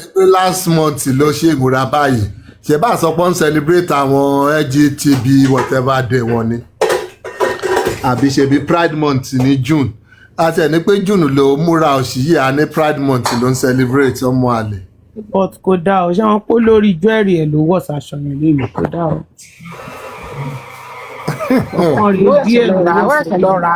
Ọkàn rẹ̀ díẹ̀ ló wà lábẹ́ bíbí kẹjà ni. Irọ́ òun ló ìwọ̀ lọ sí patí kan tó lóun lọ níjọ́ wo bíbá ọkàn rẹ̀ díẹ̀ ló wọ̀ yẹn o. Ó ti wọ̀ rí àmì mọ́. Ó ti wọ̀ góòlù tó ń wọ̀ lọ patí nìyẹn ó dẹ̀ wá fi kí ní family court lẹ́nu ẹ̀ dẹ̀ wá ṣe báyìí kó dáa o. Ó wá ṣe gẹ̀gẹ́ wá ṣe bí ìyọkọ lọ sí kọtí. Ẹ bá ń gbọ́ ọkàn rẹ̀ díẹ̀ nìyẹn. Àwọn ní nǹkan nìyẹn àwọn tó ń ṣe nǹkan lẹ́nu. Bọ́ọ̀bá pé kíjòyè pé nǹkan tó máa wọ̀ lọ kí wọ́n nìyẹn. Olùṣẹ́ agbẹnusókè a máa bọ́ àwọn ẹgbẹ́ ìyá alájà ẹ̀ àsìbùn pé méjì làjọ jẹ́ pẹ̀lú ẹ̀ olóògùn ṣán. Òun náà fẹ́ ṣe é jẹ́ kẹ́nìbọ̀dì bú wa ẹ wá bú wa ká bú wọn padà. Your court letter. ẹ jẹ́ àjọ búra wa tó bá bú wa ẹ jẹ́ ká bá àwọn náà. Ilé yóò ti ẹ̀ ṣe fún Mr. Python nígbà tó yàn já àbíkú àgbà onígàlà kí lẹ tún fẹ́ bú láàrin àṣẹ́rà lókù tó máa fi kún gbá tó máa di one stop shop kò ní ìdíkọ́ máa lọ káàkiri tó bá ti rà kọ́ tó máa jẹ kọ́ dẹ̀ fi drinks sílẹ̀ ló bá tán.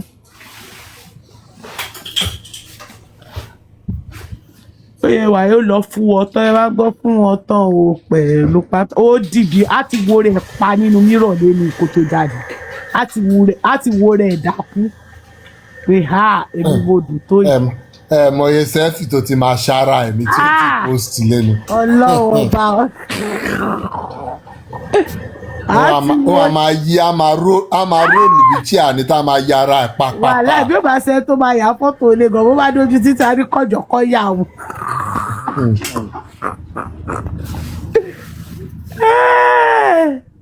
Ọmọlúàbí. àtúntò pàṣẹ achievement kan tó ní láyé wọn náà nìyẹn. What is your occupation? Justice for Mohbad. Justice for Mohbad activist. Àwọn activist ti sọnù.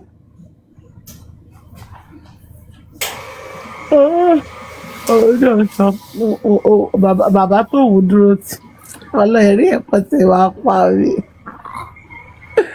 Gbogbo àwọn tó dúró ti jò sí jọ́kìdí àná ń bo lọ́wọ́. Wọ́n wà òkè.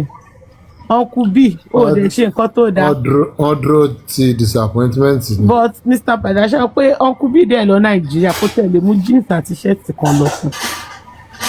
Ẹ̀dẹ̀ máa lẹ́tọ́ ṣe justice. Ṣé Báyọ̀ nìyẹn? Báyọ̀ lọ Nàìjà ṣèbó lọ Nàìjà tóun náà fẹ́ lọ family kan tó ó lọ sí. Ó rò bóyá bí òun lè wọ family kan tó ló bú ṣán. Ṣó wà Nàìjà báyìí ni àbó ti dé padà. No ti sitting wo lọ́lọ́ná tó wà Nàìjà ń gbà yẹn ó ló bú ṣán. Ó rò bóyá family àlọ́ba lòun torí òun ti invest nínú wọn. Ó ti di family nìyẹn.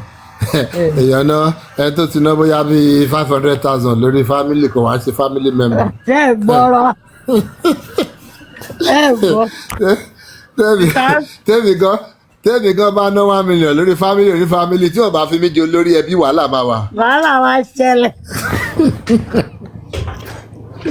Pẹ̀lú ẹ máa make a decision nulẹ̀ yẹn báyìí. Nǹkan tó bá fún mi ná 1 million nínú family èèyàn tí wọ́n bá ti ṣe olórí ẹbí kọ́ ti mọ̀ pé àwọn ti wọ wàhálà. Báyọ̀ ló lórí ẹbí mọ́gàjì ni wọ́n báyìí. Báyọ̀ ní final decision wà lọ́wọ́ ẹ̀ báyìí sí. Òun ni ọ. Tẹ bá ti ń gbọ́ tálábọ́ bá sọ pé I go back to my family àwọn Báyọ̀ ni o. Náírà ni dọ́là báwo màá ná $500,000 lórí family oní family kí ló ṣẹlẹ̀? Ìlú mélòó lọ parun fún mi?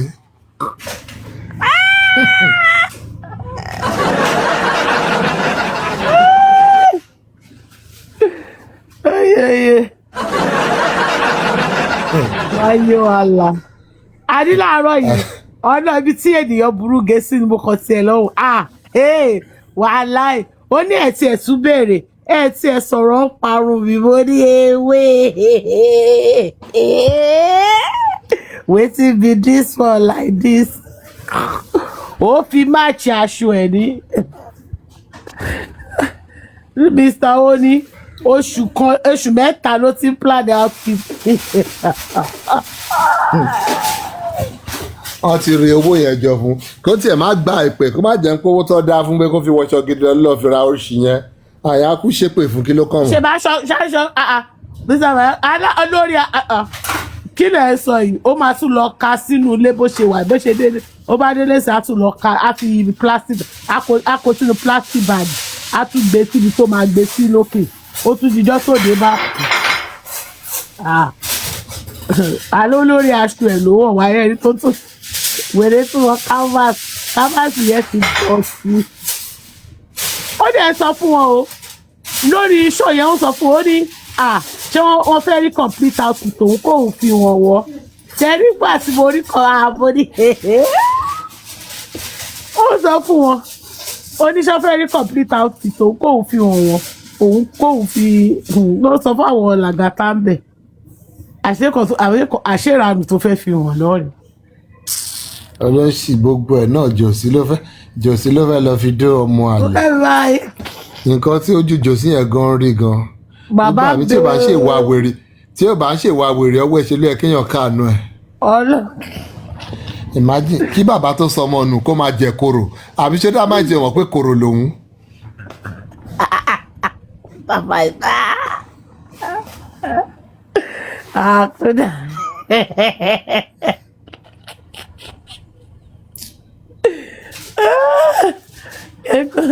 Mr. Python. Kí ló ṣẹlẹ̀? No, sáré pé jòsí fọwọ́ síbi tọ́wọ́ ń gbé ni èèyàn máa pt ẹ̀ nínú ẹ̀ tó sọ mọ́ nù ó tún ṣe irú nǹkan bẹ́ẹ̀ ló tọ́ sí. Jòsímù àwọn ẹran tó máa ń gbé ẹran kàṣelówù ó kàn tẹ̀ láti rí rẹ̀ mọ́ jòsí lára ni. nígbà tọmọ ẹ wà láyé ẹ mọ bóyá ń ṣe méjì papọ̀ ni ó ní permanent hotel ẹ̀ náà but nǹkan tó dẹ̀ dé ti ní kọ́ wá bò wọ́n. ló wá mọ̀ wọ́n bẹ́ẹ̀ ni ó ti lò bóyá jòsí máa fẹ́ kí tóun ni. òun ló bára pẹ̀lú àwọn ràlẹ̀ràlẹ̀ yìí. ẹ̀rí kan tí jòsí gan fúnra rẹ̀ wọ̀ lọ́kàn. Jòsí mo dẹ̀ wọ̀ ọ̀dẹ̀ láàárọ̀ yìí mo kò jẹ́ kórìí ẹ pé pẹ̀lú kọ́ńtò tó ń lọ léèdè.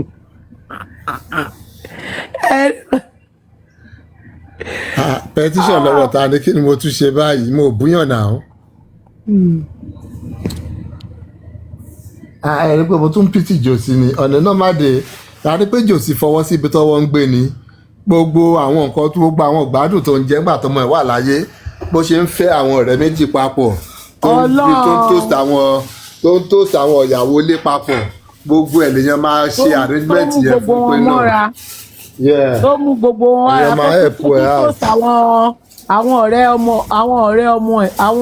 ìyàwó ọmọ ẹ̀.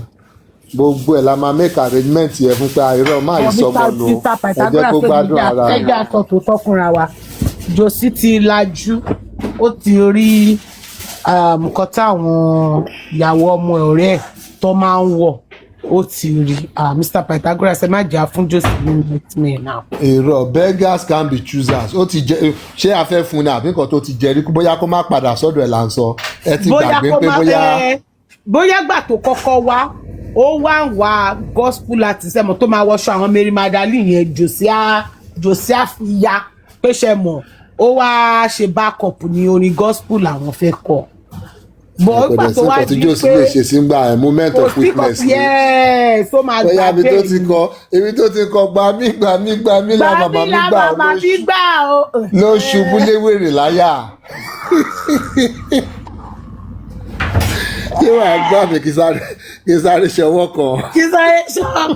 ó wá gba jòsí lágbà ó gba jòsí làǹgbà yẹn so kí lọmọdé náà tọ́ ìsìkì ní tàwọn ìlú. agbọ́mọlà lòun àbí. ó agbọ́mọlà rí. àfàdà yìí lọ wá gùdù nírú nǹkan bẹ́ẹ̀ yẹn agbọ́mọlà ní jòsí tó bá tí tọmọ ẹ̀gbọ́n kan tí ìyá kìíní sọ ni ó lè fọmọ tì bó bá bẹ́kún wọlé o máa bẹ́rìn jáde lọ́dọ̀ jòsí. ẹkùn fúnra ẹ̀. a lóhun obìnrin yọ̀lé. àná ọmọ náà yé jòsí. so lẹ́yìn ìgbà yẹn tó ti wá múra wá jòsí wò pé ṣé kí ló fi bò ó ló jẹ́ pé àwọn kan wọ́n á ní ibi tó ti ń ṣèyàn wọ́n fi jàǹkárí wọ́n bọ́yọ́ lójú. sí ojú tẹ̀yìn sì fi ń wo yẹn ojú jòsí ìgbà kan beggars cannot be choosers right now jòsí máa jẹ́ anything tó bá gbéra ìwà anything tó bá ṣe ń jẹ ẹ̀rí tó fẹ́ bẹ́ táyà mọ́tò ẹ̀ ń jọ sí ni tó gbé sẹ́yìn wá sí court àti ẹ̀bẹ̀rẹ̀ mọ́ ìdílé lọ́jọ́ yẹn ọmọ àlè. jòsí láìkì nǹkan tó bá nǹkan ńlá ló wà àwọn ọ̀dí ẹ̀ wá rírí grace rí. nǹkan tó máa kà láyà tá a máa wo Jésù wájú báyìí pọ̀ ọ̀run làlàré. jòsí máa yára fúnra rẹ̀. tí jòsí bá dákẹ́ lénìí kẹ́nìbọ̀dì má wà justice fún ọ. wọ́n má wà jì àgàgà tó nǹkan tó pa gbogbo wa mọ̀ ọ́. àfi tó bá fẹ́ parọ́ fúnra wọn ló kù. àfi tó bá dẹ̀ fẹ́ parọ́ fúnra wọn ló kù àwa mọ̀. ní jòsí náà láìkí àgàgà tó bá tutù. àgàgà tó bá tutù jòsí mọ̀ pa. jòsí mo rẹ̀ tọ́jú o. ó mọ àwọn gálọ́ ó mọ àwọn. kó má tọ́jú ara ẹni tí kò gbọmọ lọ́wọ́ ẹ̀ lójijì ẹ wá ní kó má ṣètọ́jú ara. àánú kan tó ra bàbá tó sọ ọmọ nù bàbá. á wò pé ikú tó lè pa ọmọ òun tí ò jáyé kankan kó o ya tètè jáyé tó o máa jẹ o. ó yá jẹ gbogbo ẹ lọ ó jẹ gbogbo ayé yẹn lọ ni. Ta ló mọ̀ gbà tó lọ́jọ́ máa dé. Kò sí o kò sẹ́ni tó mọ̀ kò sẹ́ni tó mọ̀ ọjọ́ tásàlà ìlú máa wọlé o josimi blame o má gazọ́ lọ́jà rẹ ṣáà má gazọ́ ọ̀rọ̀ pé àwọn èèyàn náà dẹ̀ ti sọ fún jòsí náà ní gbogbo ìgbà yẹn pé bàbá ẹ má ronú mọ́ bàbá ẹ pẹ̀lẹ́ ẹ ti ń jẹ́ kí bàbá yín máa ronú o ẹ̀yin ọmọ tẹ̀lé kí bàbá yín máa ronú mọ́ o wọ́n á dẹ̀ máa jà lórí jòsí ńgbà yẹn báyìí. Àwọn ọ̀lẹ́ jáàkẹ́ ẹ̀yìn ẹ̀ríkan tó pọ́n lọ sí bẹ̀rẹ̀ kẹ̀tẹ̀ ńgbà yẹn ni kí lẹ̀ ń sọ yìí. Àwọn tí wọ́n bí ìgọ́tọ́ láwọn ò ṣe justice mọ́ táàrí wọn dè ní sàmọ́bí tó lọ ni. Ẹ wò yóò dá fún yín tí ọ̀pọ̀ yóò dá fún yín nǹkan tó pọ́n lọ yẹn kò dé ìjọ yẹn báyìí everybody mind everybody gbogbo ẹ máa ní ọmọ kọ́ máa sọ pé kéèyàn tá ní kéèké. Tèmi kan bá jó obìnrin màá ná last card mi sí díẹ̀.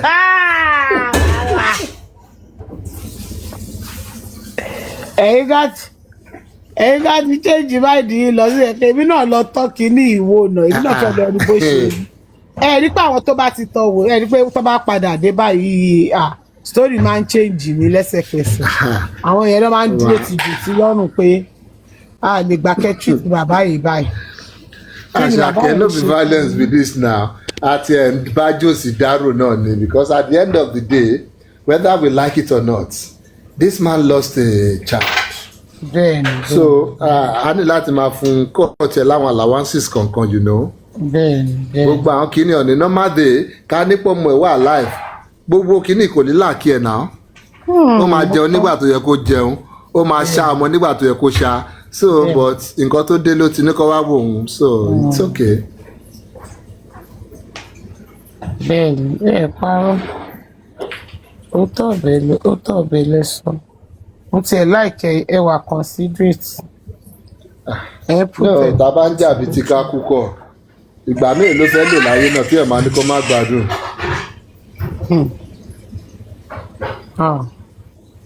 tó jò sí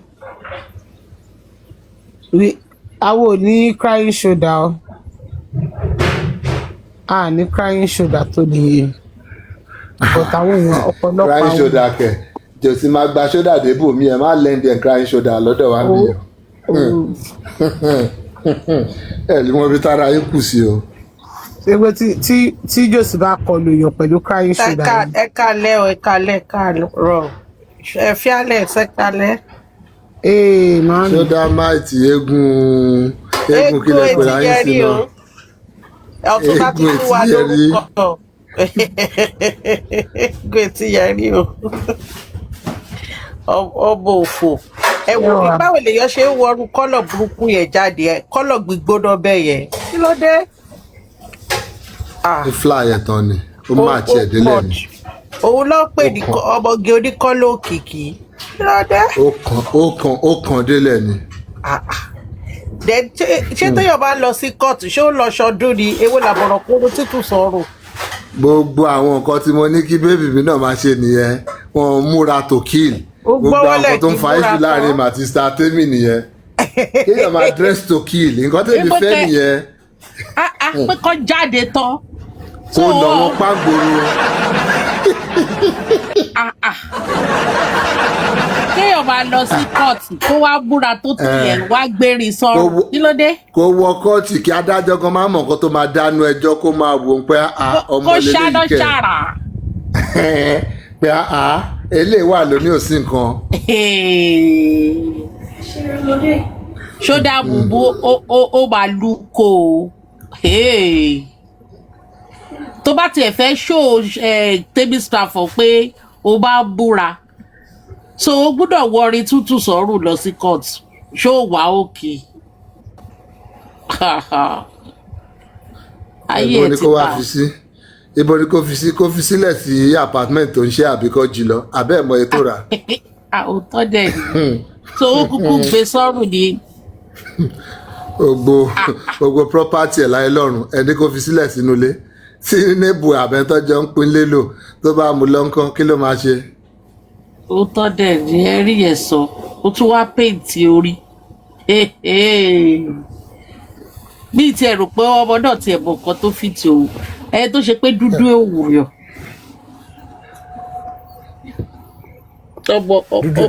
dúdú ẹ̀dá ó dàbí àmàlà àwọn èlùbọ́ tó ti mísì yẹn tí wọ́n ń da tó máa ń padà yẹn tí wọ́n bá ti rò wọ́n tán. ẹ̀tọ́ wá rò wọ́n tán tí wọ́n ti wá jóná nínú pot. wọ́n á tẹ̀ tí wọ́n á máa padà tí wọ́n á wá rọ̀ bẹ̀tẹ̀bẹ̀tẹ̀. ẹ ti gbà tán. dúdú ẹ̀dá pààrọ̀ àfi bí omi adágún.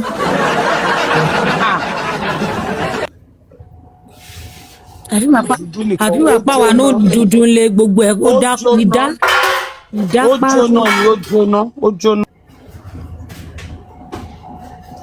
eléyìí ò tiẹ̀ ṣe é pé ó jóná eléyìí ràlẹ̀ pọ́ọ̀tù ni bí Python ṣe sọ ọmọ pupa bíi táyà ọkọ̀ kí ló dé kò tiẹ̀ tún wá nímọ̀ wọn rẹ̀ irú nǹkan tó ṣẹlẹ̀ tẹ́bi tiẹ̀ fipò ṣe péǹtì orí yẹn ṣé mo pé ó dúdú ó fi light up rúùmù ni.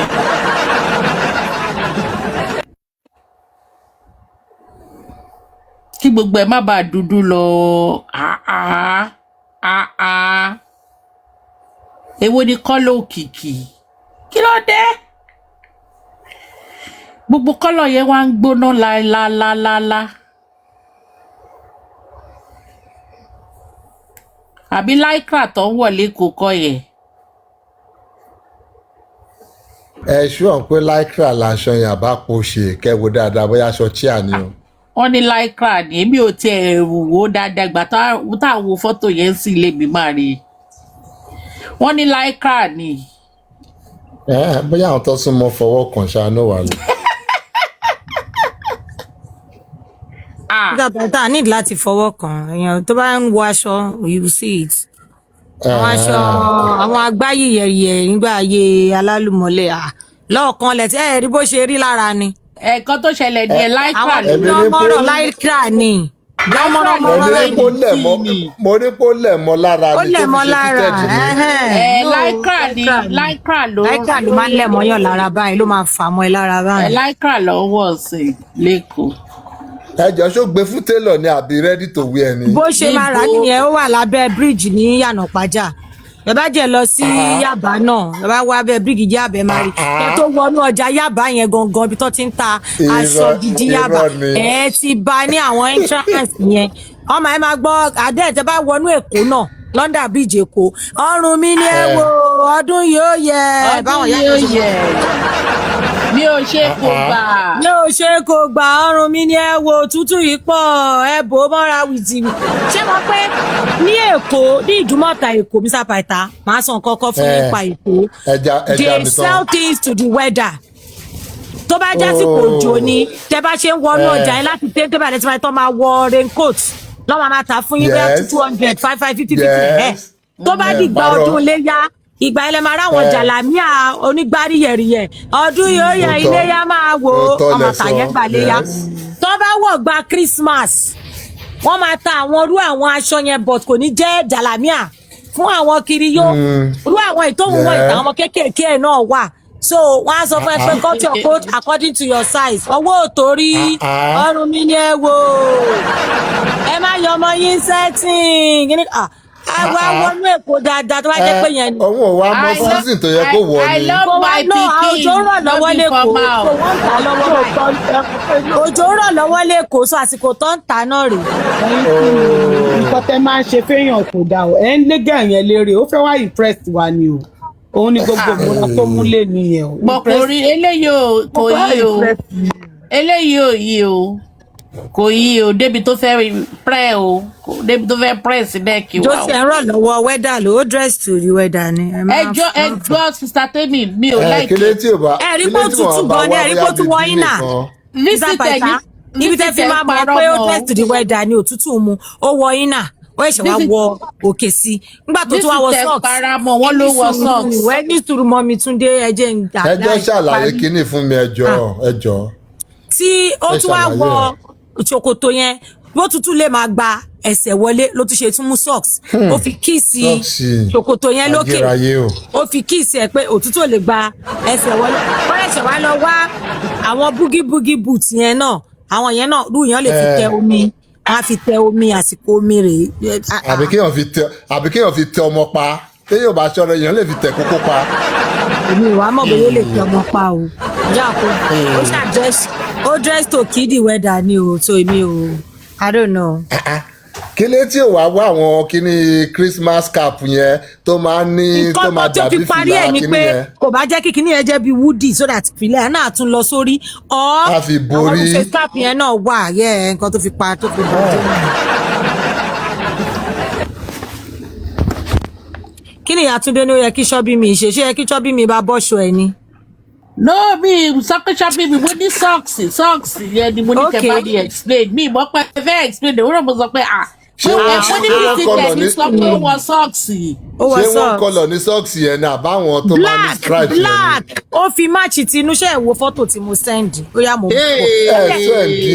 ó yá ní sùúrù ẹ jẹ́ kí n analyze picture ẹ má jẹ́ ń fọ́ fún tẹ bá fẹ́ ẹ máa fọ́ lálẹ́ yìí wàhálà ẹ máa fọ́ mo fẹ́ wo nǹkan tí òmí jẹ́ ẹ̀fọ́ lè ní ẹ ní sùúrù mo máa ṣó yín gbogbo ẹlẹ́yọ kọ̀ọ̀kan sì kẹ́ wá wò ọmọ yẹn ò yí bẹ́ẹ̀ wọ́n ń gbé mi lọ nìyẹn o. ó ń pẹ́ kẹ́ tó lọ kẹ́ lọ náà ní lílọlẹ́ ó lọ o lílọlẹ́ ó lọ o lílọlẹ́ ó lọ Pythagoras lílọlẹ́ ó lọ ẹ máa lọ. èmi fẹ́ kọ́ mọ́ máa dress to kill ni nǹkan tó ti fẹ́ nìyẹn. mo mọ ní choice yín náà ló jẹ́ kí n fi lọ yín ẹ bọ́ ẹ rò pé mò ń ṣọ̀tẹ̀ ni mo mọ̀. ọmọ ẹ náwó sí dírẹ́sì yẹn ṣé ogbó ẹ máa wọ bóyá bíi 3-5. níbo. mo ti gbọ́ ó yá ẹja bẹ̀rẹ̀ láti orí òun nìyẹn jẹ́ ń zoom ẹ̀ díẹ̀. ó má lògó ẹ sọ̀rọ̀ gó ẹ o. ìgò yẹn transparent ni ó jẹ́ kí yẹn bá skin lọ. ayérayé o. Jésù kìí. so ṣẹ́rí iná ṣe ti rí pé black ló wà nínú. ẹ bá ẹ zoom bẹ̀yẹn. ó dàbí pé ó fẹ́ ẹ bá gold ẹ̀ mọ́ àbí irun ẹ̀ àti ìgò yẹn. irọ́ iná yẹn ṣe ti rí. turtleneck nìyẹn. ṣe rí pé tó ilé ìkíní yẹn náà níbi cape bọ̀ àwọn cape round cape tó máa ń dà bíi suit bíi tó máa wà lọ́rùn òun ní top yẹn ṣe rí bíi àbúgbò yẹn ṣẹlẹ̀ ni. pé turtleneck ni turtleneck ni wọ̀. ṣé kí n ṣe analyse kíní àbí kí n fi sílẹ̀. ẹ bá analyse yẹn. ìwọ náà gbogbo yẹn ṣẹlẹ̀ tẹ kí ló ṣẹlẹ̀ náà kí ló dé. ẹ jẹ́ fún yín good pictures tàkẹ́lẹ́ ẹ jẹ́ fún yín mò ń bọ̀. ó yá ẹ jẹ́ a máa lọ sọ́wọ́ sàlẹ̀ ṣọ́ra yín ẹ má gbèsè lẹ́wọ̀ o. ó yá eléyìí láì báàgì yìí ó kàn fi kọ́ pa ó dà pé ó fi bo nǹkan kan wá bóyá òun ló fi ráàpù fóònù ẹ̀ kójó má bàa. ṣé báàgì ni ẹni mi ò rí dáadáa. ókè wọn lòun ló fi borí bá ọ́nà aṣọ ni ọ́n ló fi borí inú òjò wá ni. nínú òjò kò lọ́mbrẹ́là. ó yá ẹ máa bọ̀ lọ́wọ́ ìsàlẹ̀ ṣẹ́rí pé ó ti ń hàngì bọ̀ ó ti ṣe pé láìkra ni ó lẹ̀ mọ́ tán bíbà ó yẹ máa bọ̀. bóyá ojú díẹ̀ ti fẹ́ sí lára gan bẹ́ẹ̀ yẹn. ó yá a ti ń bọ́ síbi sọ́ọ̀tì ṣẹ́rí ayérayé o. ṣẹ́rí pé ó tọ́kì sọ́ọ̀tì yẹn. Jésù. láì ṣe wèrè tútù.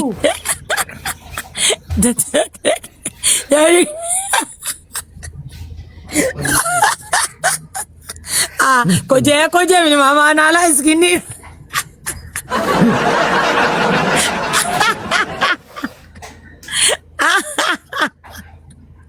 ẹ bá ń gbé lọ ẹ bá ń gbé lọ síbi àkàyè àti sọ́ọ̀sì yẹn.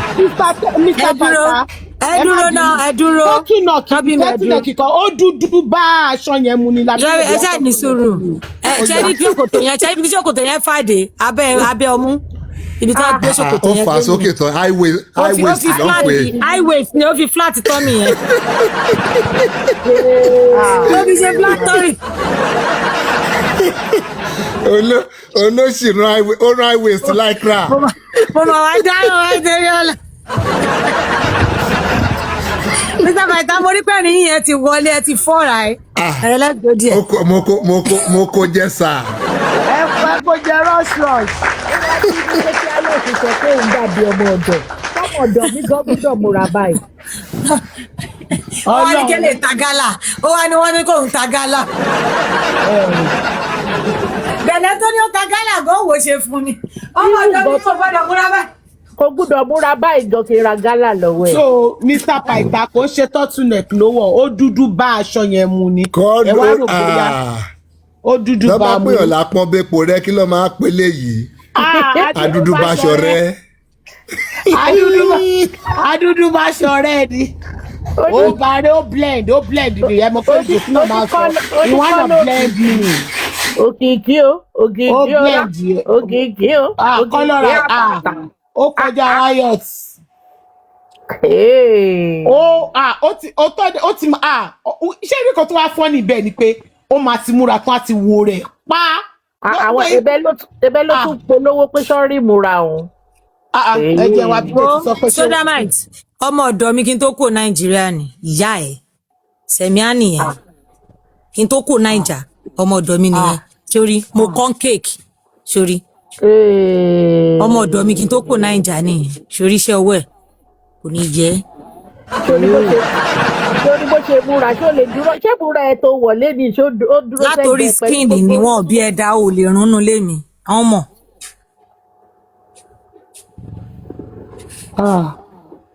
Wàláhì ọmọdé ò gbọ́rọ̀ lọ́sàn-án yìí. Ìṣòrí sì báyìí sórí pé sísá tébì ló máa gba petition wọ́n tẹ̀ kúkú ti wá gbé side by side pẹ̀lú ọmọ ọ̀dọ̀ wọn. O tún wá fáìtọ́ ọmọ ọ̀dọ̀ yẹn o tún dáa tó o tún múra tó. kò lè petition anybody at least èmi fọ́ fún àárò yẹn pé ó ṣe. Àárò mọ́ wa lára. So ẹ padà gba iṣẹ́ yìí lọ́wọ́ sista Teddy. Ẹ fara yín lẹ̀ fún wa. Mo máa gbaṣẹ́ yẹn lọ́wọ́ prof mo fẹ́ fúnṣẹ́ yẹn tẹ́lẹ̀ but prof ò lè handle ẹ̀. ẹ̀yin lẹ mọ̀ sẹ́bẹ̀ tó. Àbọ̀ ṣé ẹ wá ní problem pẹ̀lú Josie báyìí. Charisma Josie ò gbéṣẹ́ yìí mọ́. Ice water. Ṣé ìtì wá pọ̀ jù Josie? Ice water ẹ tí ẹ sọ pé pure water. Pure water ice water lọ́hùn lọ́hùn tó wàá lọ máa di. Ice water tútù rèé. Ẹ̀rọ yẹn máa di ice water yá. Ice water tútù rèé tó máa ń dì yẹn. Ẹ máa yẹ kí àbíkú àgbà onígàlà ó máa ronú lẹ́ni ní pé àwọn ṣẹ́ẹ̀sì mo jẹ́rìí ó máa fakọ gbé bọ́tà lọ lẹ láṣìṣì á lọ lẹ láṣìṣì ẹ̀ á kún powder sí. Ṣálẹ̀ máa wáì tó wọ sọ́ọ̀kì ó wọ sọ́ọ̀kì ṣòkòtò àbí kí ló ṣe yẹn. Ó ti bọ̀ lórí bíi tàwọn goalkeeper. Olóògùn ṣọ́tútù ló mú wèrè dàbí. Ẹ bọ̀ pé àgbà World Cup lọ́wọ́ ó tún dress to match the season. Ìbúra ṣe dábàìtì ló jẹ́ kọ́ náà wá. Ìbúra ṣe dábàìtì òun ló jẹ́ kọ́ náà France lẹ́nu. Ẹ̀rí kan ikọ́ tó ṣẹlẹ̀ ni pé ṣẹ́rún Mr. Pythagoras mi mọ̀ bóyá ní peacock lọ́dọ̀ yín ní àwọn ọ̀sán. Wọ́n rí pé bí peacock wàhálà tí mo ṣe ni mò ń rò pé kí ni ìjọ kankan ó jọ kankan bá rántí pé peacock ni tí mo. Peacock gan beautiful jù lọ. Ó beautiful gan aṣọ yẹn. Àwọn tó bá ń jó kiri àwọn tó bá ń jó circus. Ó dẹ̀ fi ju èèyàn kan ni o Mr. Paita ó fi ju èèyàn kan náà tí mo mọ̀. Tẹ́ bá lọ wo circus náà àwọn yẹn náà máa ń múra bẹ́ẹ̀ yẹn. Lára kílé tẹ̀rẹ́ ní lólówó lẹ̀. Ẹ múra ṣiṣẹ́ gbọ́. Wọ́n láwọn ti fọ́. Ẹ múra ṣiṣẹ́ gbọ́. Ṣé ní gbogbo ìmúra yẹn kò sí tó dùn èmi jù o sọ́ọ̀sì yẹn ni o gbogbo kọ́tẹ́tì ẹ̀ ń sọ yẹn kò kọ̀ mí sọ́ọ̀sì.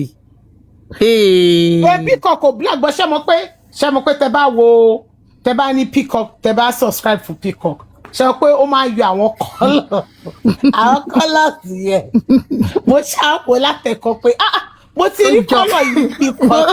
jọ kankan kó jọ kankan. kí ló máa pè mí lólóṣó fún ní pé mo appreciate ìmúra ẹ má set me off with dragon people iná ẹ ní pé pẹ̀lú gbogbo yín bu mo appreciate ẹ so mo like ẹ mo like kéèyàn dress pa bẹ́ẹ̀ yẹn kéèyàn náwó yẹn tán. ó tẹ̀ dàbí pé. ẹ̀ka lè máa wà lálẹ́ lọ́dọ̀ yín. so wá sọ pé o fẹ́ mú ìmúra yẹn o fẹ́ mú wá fi ṣakọ sí Temi's platform ṣó wà okay. àléyàn dìbí rẹ̀ wá bá yín ni pé ẹ̀yin ìyá yín máa múra pa yín. ó fẹ́ fi gbọ́kọ Temi ọmọ àlè. wọ́n lè rí wọn láwọn fẹ́ gbọ́kọ wa. tí mo jẹ búlì lé lórí. ẹlẹ́sì wàá máa fi kọ́lọ́ra yọ̀ tiwa ó ti ẹ̀rí nǹkan fi ni wá gbọ́kọ àbí kọ́lọ́ combination. ṣe máa wo ṣé ṣó ni àbí kiri tẹ́ pé tí kiri yẹn bá kọ gba ẹgbẹ́ ìyọ̀kọ̀ yábà ẹ̀ gbogbo wọn kọ̀ máa dákú lọ ni. ẹ tí ì ní kiri yẹn. tí ò ń ṣe deliverance Pastor Chris ọmọ afátẹ́gùn sí yín. ọmọ máa dákú lọ. ẹ jọ Mr. O ni mo fẹ́ kọ́ wá bá mi analyse aṣọ yẹn. bóyá Mr. O yẹn la máa padà fún ní sodomite torí mo rí pé wọ́n blush ni mo ṣe ń fi fọ́tò ẹ̀rọ lẹ́ẹ̀kún wọ́n ṣàn smile. Mr. O ní ọkùnṣẹ́ yẹn jẹ náà nìyẹn mo lè yẹra fún yín tẹ́ bá fẹ́ jẹṣẹ́ yẹn Mr. O ẹ má wọrí àjọ wà náà ni. ẹ ṣáájú Mr. O mo fẹ́ gba pásítọ̀ Mr. O bọ̀ lọ́wọ́ wọn lọ́wọ́. àjọ wà náà ni. àjọ ló dùn jẹ.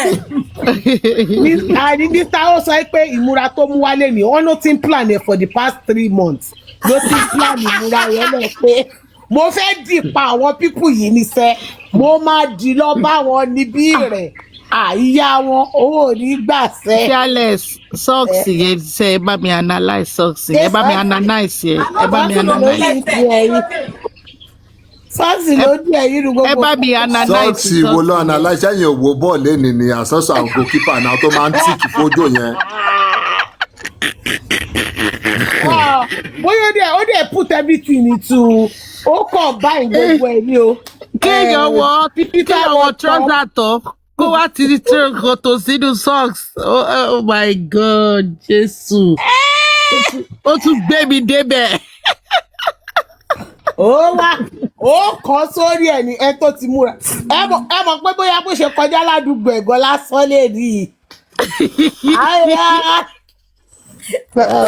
láì kì í ṣe àwọn àbókí tí wọ́n wọṣọ ẹ̀mọ̀kan tí kìíní ṣe fọ́nì ṣé kí n sọ pé fọ́nì tí mo kàn ń get throwback àwọn ọgbà tá ẹ̀ṣẹ̀ fẹ́ bẹ̀rẹ̀ sí ní ṣoge yẹn àwọn kan tó ń wá sí mi lórí yẹn ká níbi tí mo lọ lé nì tó bá rí mi wá gbà.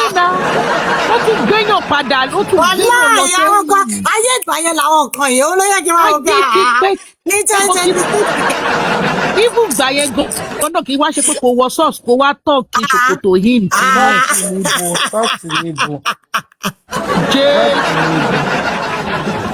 ìgbà kan tí mo ṣì ń ṣiṣẹ́ ní Ìkòyí ó ní bí alágànná kan tó máa ń wá sí ọ́fíìsì wa bó ṣe máa ń múra nìyẹn ìyá wa to irin rẹpẹtẹ ó lè wọ jewelry ó lè wọ chain bíi 6 sọ́rùn kó tún kó bíi 10 sọ́wọ́ méjèèjì 10 ní. ó ń gbóná dẹ̀ ní wèrè yìí tún wọ́ sọ́rùn lé ní ó máa tún jẹ́ kójò bá àwọn bá nǹkan tó ní lọ́wọ́ jẹ́. ó dẹ̀ mọ̀ pé tójò bá pa ń sìn omi yẹn máa wẹ̀ dànù. ó máa wẹ̀ dànù ni. Oh God. ẹ jọ Fearless ìgbà téèyàn kàtẹ wá ló ti wá wọ gbogbo múra yẹn ó ti wọ kọ́lọ́ òkìkí ó ti wọ tọ́túnẹ̀ ẹ jọ kí ni irin tó gbé sọ́rùn yẹn kí ni ṣẹ̀kẹ̀ṣẹ̀kẹ̀ tó gbé sọ́rùn. pàǹpà ni ọ̀rọ̀ ọ̀rùn mi ni ọ̀rí pàǹpà. àbí ṣé ni ajá ẹ ló wọ̀. nítorí tó bá bẹ̀rẹ̀ sí ni mú mi bú sí ó máa wà justify ojú yín ò dẹ̀ nígbà torí á ní mo jókòó síbẹ̀ gbà tí ẹ̀ ń bú òun tó ẹ jẹ́ wàá máa lọ jẹ́jẹ́. Fearless mo ní àbí ṣé ni ajá ẹ ló wọ̀. irọ́ alólórí nǹkan tó ní ní tẹ́lẹ̀ olórí kinní ẹ̀ ni olórí aṣọ ẹ̀ ló wọ̀ yìí. olórí chain ẹ̀ ni. Sodomite, you can do better. òun ló wọ̀ lọ òun kan tó wọ̀ lọ pàtí tó fi lọ́ọ́ kọ́ba àti ìjòyè ló wọ̀ fẹ́ yẹn ẹ̀yìn Temis platform lẹ́nìí tẹ̀dẹ̀ wàá mú bẹ́ẹ̀ yẹn kan tó wọ̀ lọ fi kọ́ba àti ìjòyè. ó ń gbóná o. Ṣódámáìtì oníkọ́lọ́ òkìkí ká pé Ọ̀túnba ò fún ẹ ní eégún etí yẹrí ni kọ́lọ́ òkìkí ló máa jẹ́ ó wọlé báyìí. owó tún ní kọ́lọ́ òkìkí. Kọ́lọ́ òkìkí ni náà ṣé kọ́lọ́ yẹn máa wọ anywhere kó má pariwo. ó tẹ̀ sí òun ni kọ́lọ́ òkìkí ló wọ̀ kọ́lọ̀ yẹn bá wọlé báyìí ẹ dàbọ̀ ní láàrin ọ̀pọ̀ èèyàn. Nke ó wọlé dé ó dé wọlé ó ṣe lè dáadáa o ó rẹ ní advice yẹ o ó rẹ ní advice yẹ. bí wàá ṣe tó náà pé ẹ lọ́mọ ọ̀dọ̀ ṣọ́mọ ọ̀dọ̀ èèyàn gan gbọ́dọ̀ múra bí eléyìí. Fearless ṣàmùpẹ́ yìí náà ní petition yìí tẹ pé lọ́mọ ọ̀dọ̀. no àbíkú àgbàlè náà pè. ok ṣáàṣì ká ta ló pè lọ́mọ ọ̀dọ̀ jẹ́ pé bẹ̀rẹ̀ náà ni. orúkọ tí mo fún ní àbíkú àgbà but ọmọ mo ti pè má ní ọmọ ọ̀dọ̀ gan bẹ́ẹ̀ tẹ̀. because ìjọ yẹn ó béèrè lọ́wọ́ Westo pé kéèyàn sọ wípé òun dàbí ọmọ ọ̀dọ̀ ó rẹ̀ pé ẹ̀yin ló sọ pé ẹ̀yin lọ́lẹ̀ sọ àbí bẹ́ẹ̀ nìyẹn. mi ìdí ọmọ ti pè lọ́mọ bọ̀ torúkọ àbísọ tí mo fún ní àbíkú àgbà. mo fi ọmọ ọ̀dọ̀ yẹn mo fi àbíkú àgbà yẹn tiẹ̀ mọ lórí orúkọ tí mo bẹ̀rẹ̀ máa sábà pè nìyẹn. mo wá bá join ẹ̀ pọ̀ mọ́ wọn ní Benin fún náà mo ní Ghana so mo wá bá join ẹ̀ pọ̀ mọ́ra wọn àbíkú àgbà mo ní Ghana. nísìnyí báyìí ó ti change orúkọ eégún àti etí yẹrí ni. àbíkú àgbà eégún àti yẹrí. etí yẹrí. etí yẹrí okay. ẹjọ irun tó paint yẹn ṣé ó dì í torí dà pé mi ì rí dáadọ́ dà pé ó dì irun àbí. ó dà pé Ghana weaving ló ṣe. Oh God, that's so tacky. kí ló dé. ó tún lọ fowó dá ìrún pé ní sẹ́ẹ̀. ìwọ làbọ̀rọ̀ dá yìí orí ìwọ tó ti pupa tẹ́lẹ̀ àmì bàbá òní kì í ṣe sọ tó pupa ọmọ pupa bíi táyà ọkọ̀.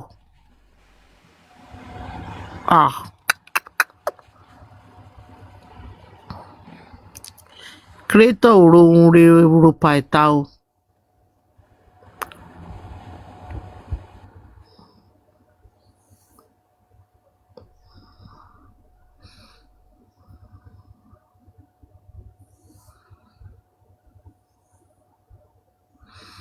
ó dàbí pé ìmúra tó mú yẹn gan ló ń jẹ́ kó máa ó ṣe ló ń jábọ́ pàràpàrà ló ń fọ́tọ́ ní kóòtù lénìí. mo ní pẹ̀lẹ́ o Ṣódámáìtì.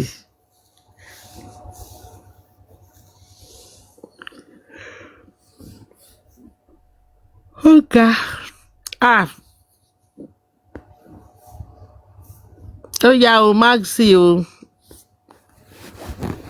èmi tí ń lọ sùn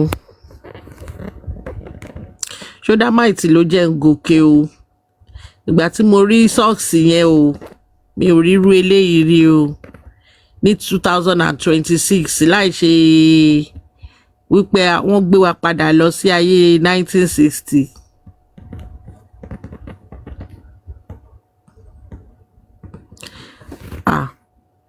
òun ló ń pè ní òpèké feeling funky. ó ti múra tán lójú ara ẹ̀.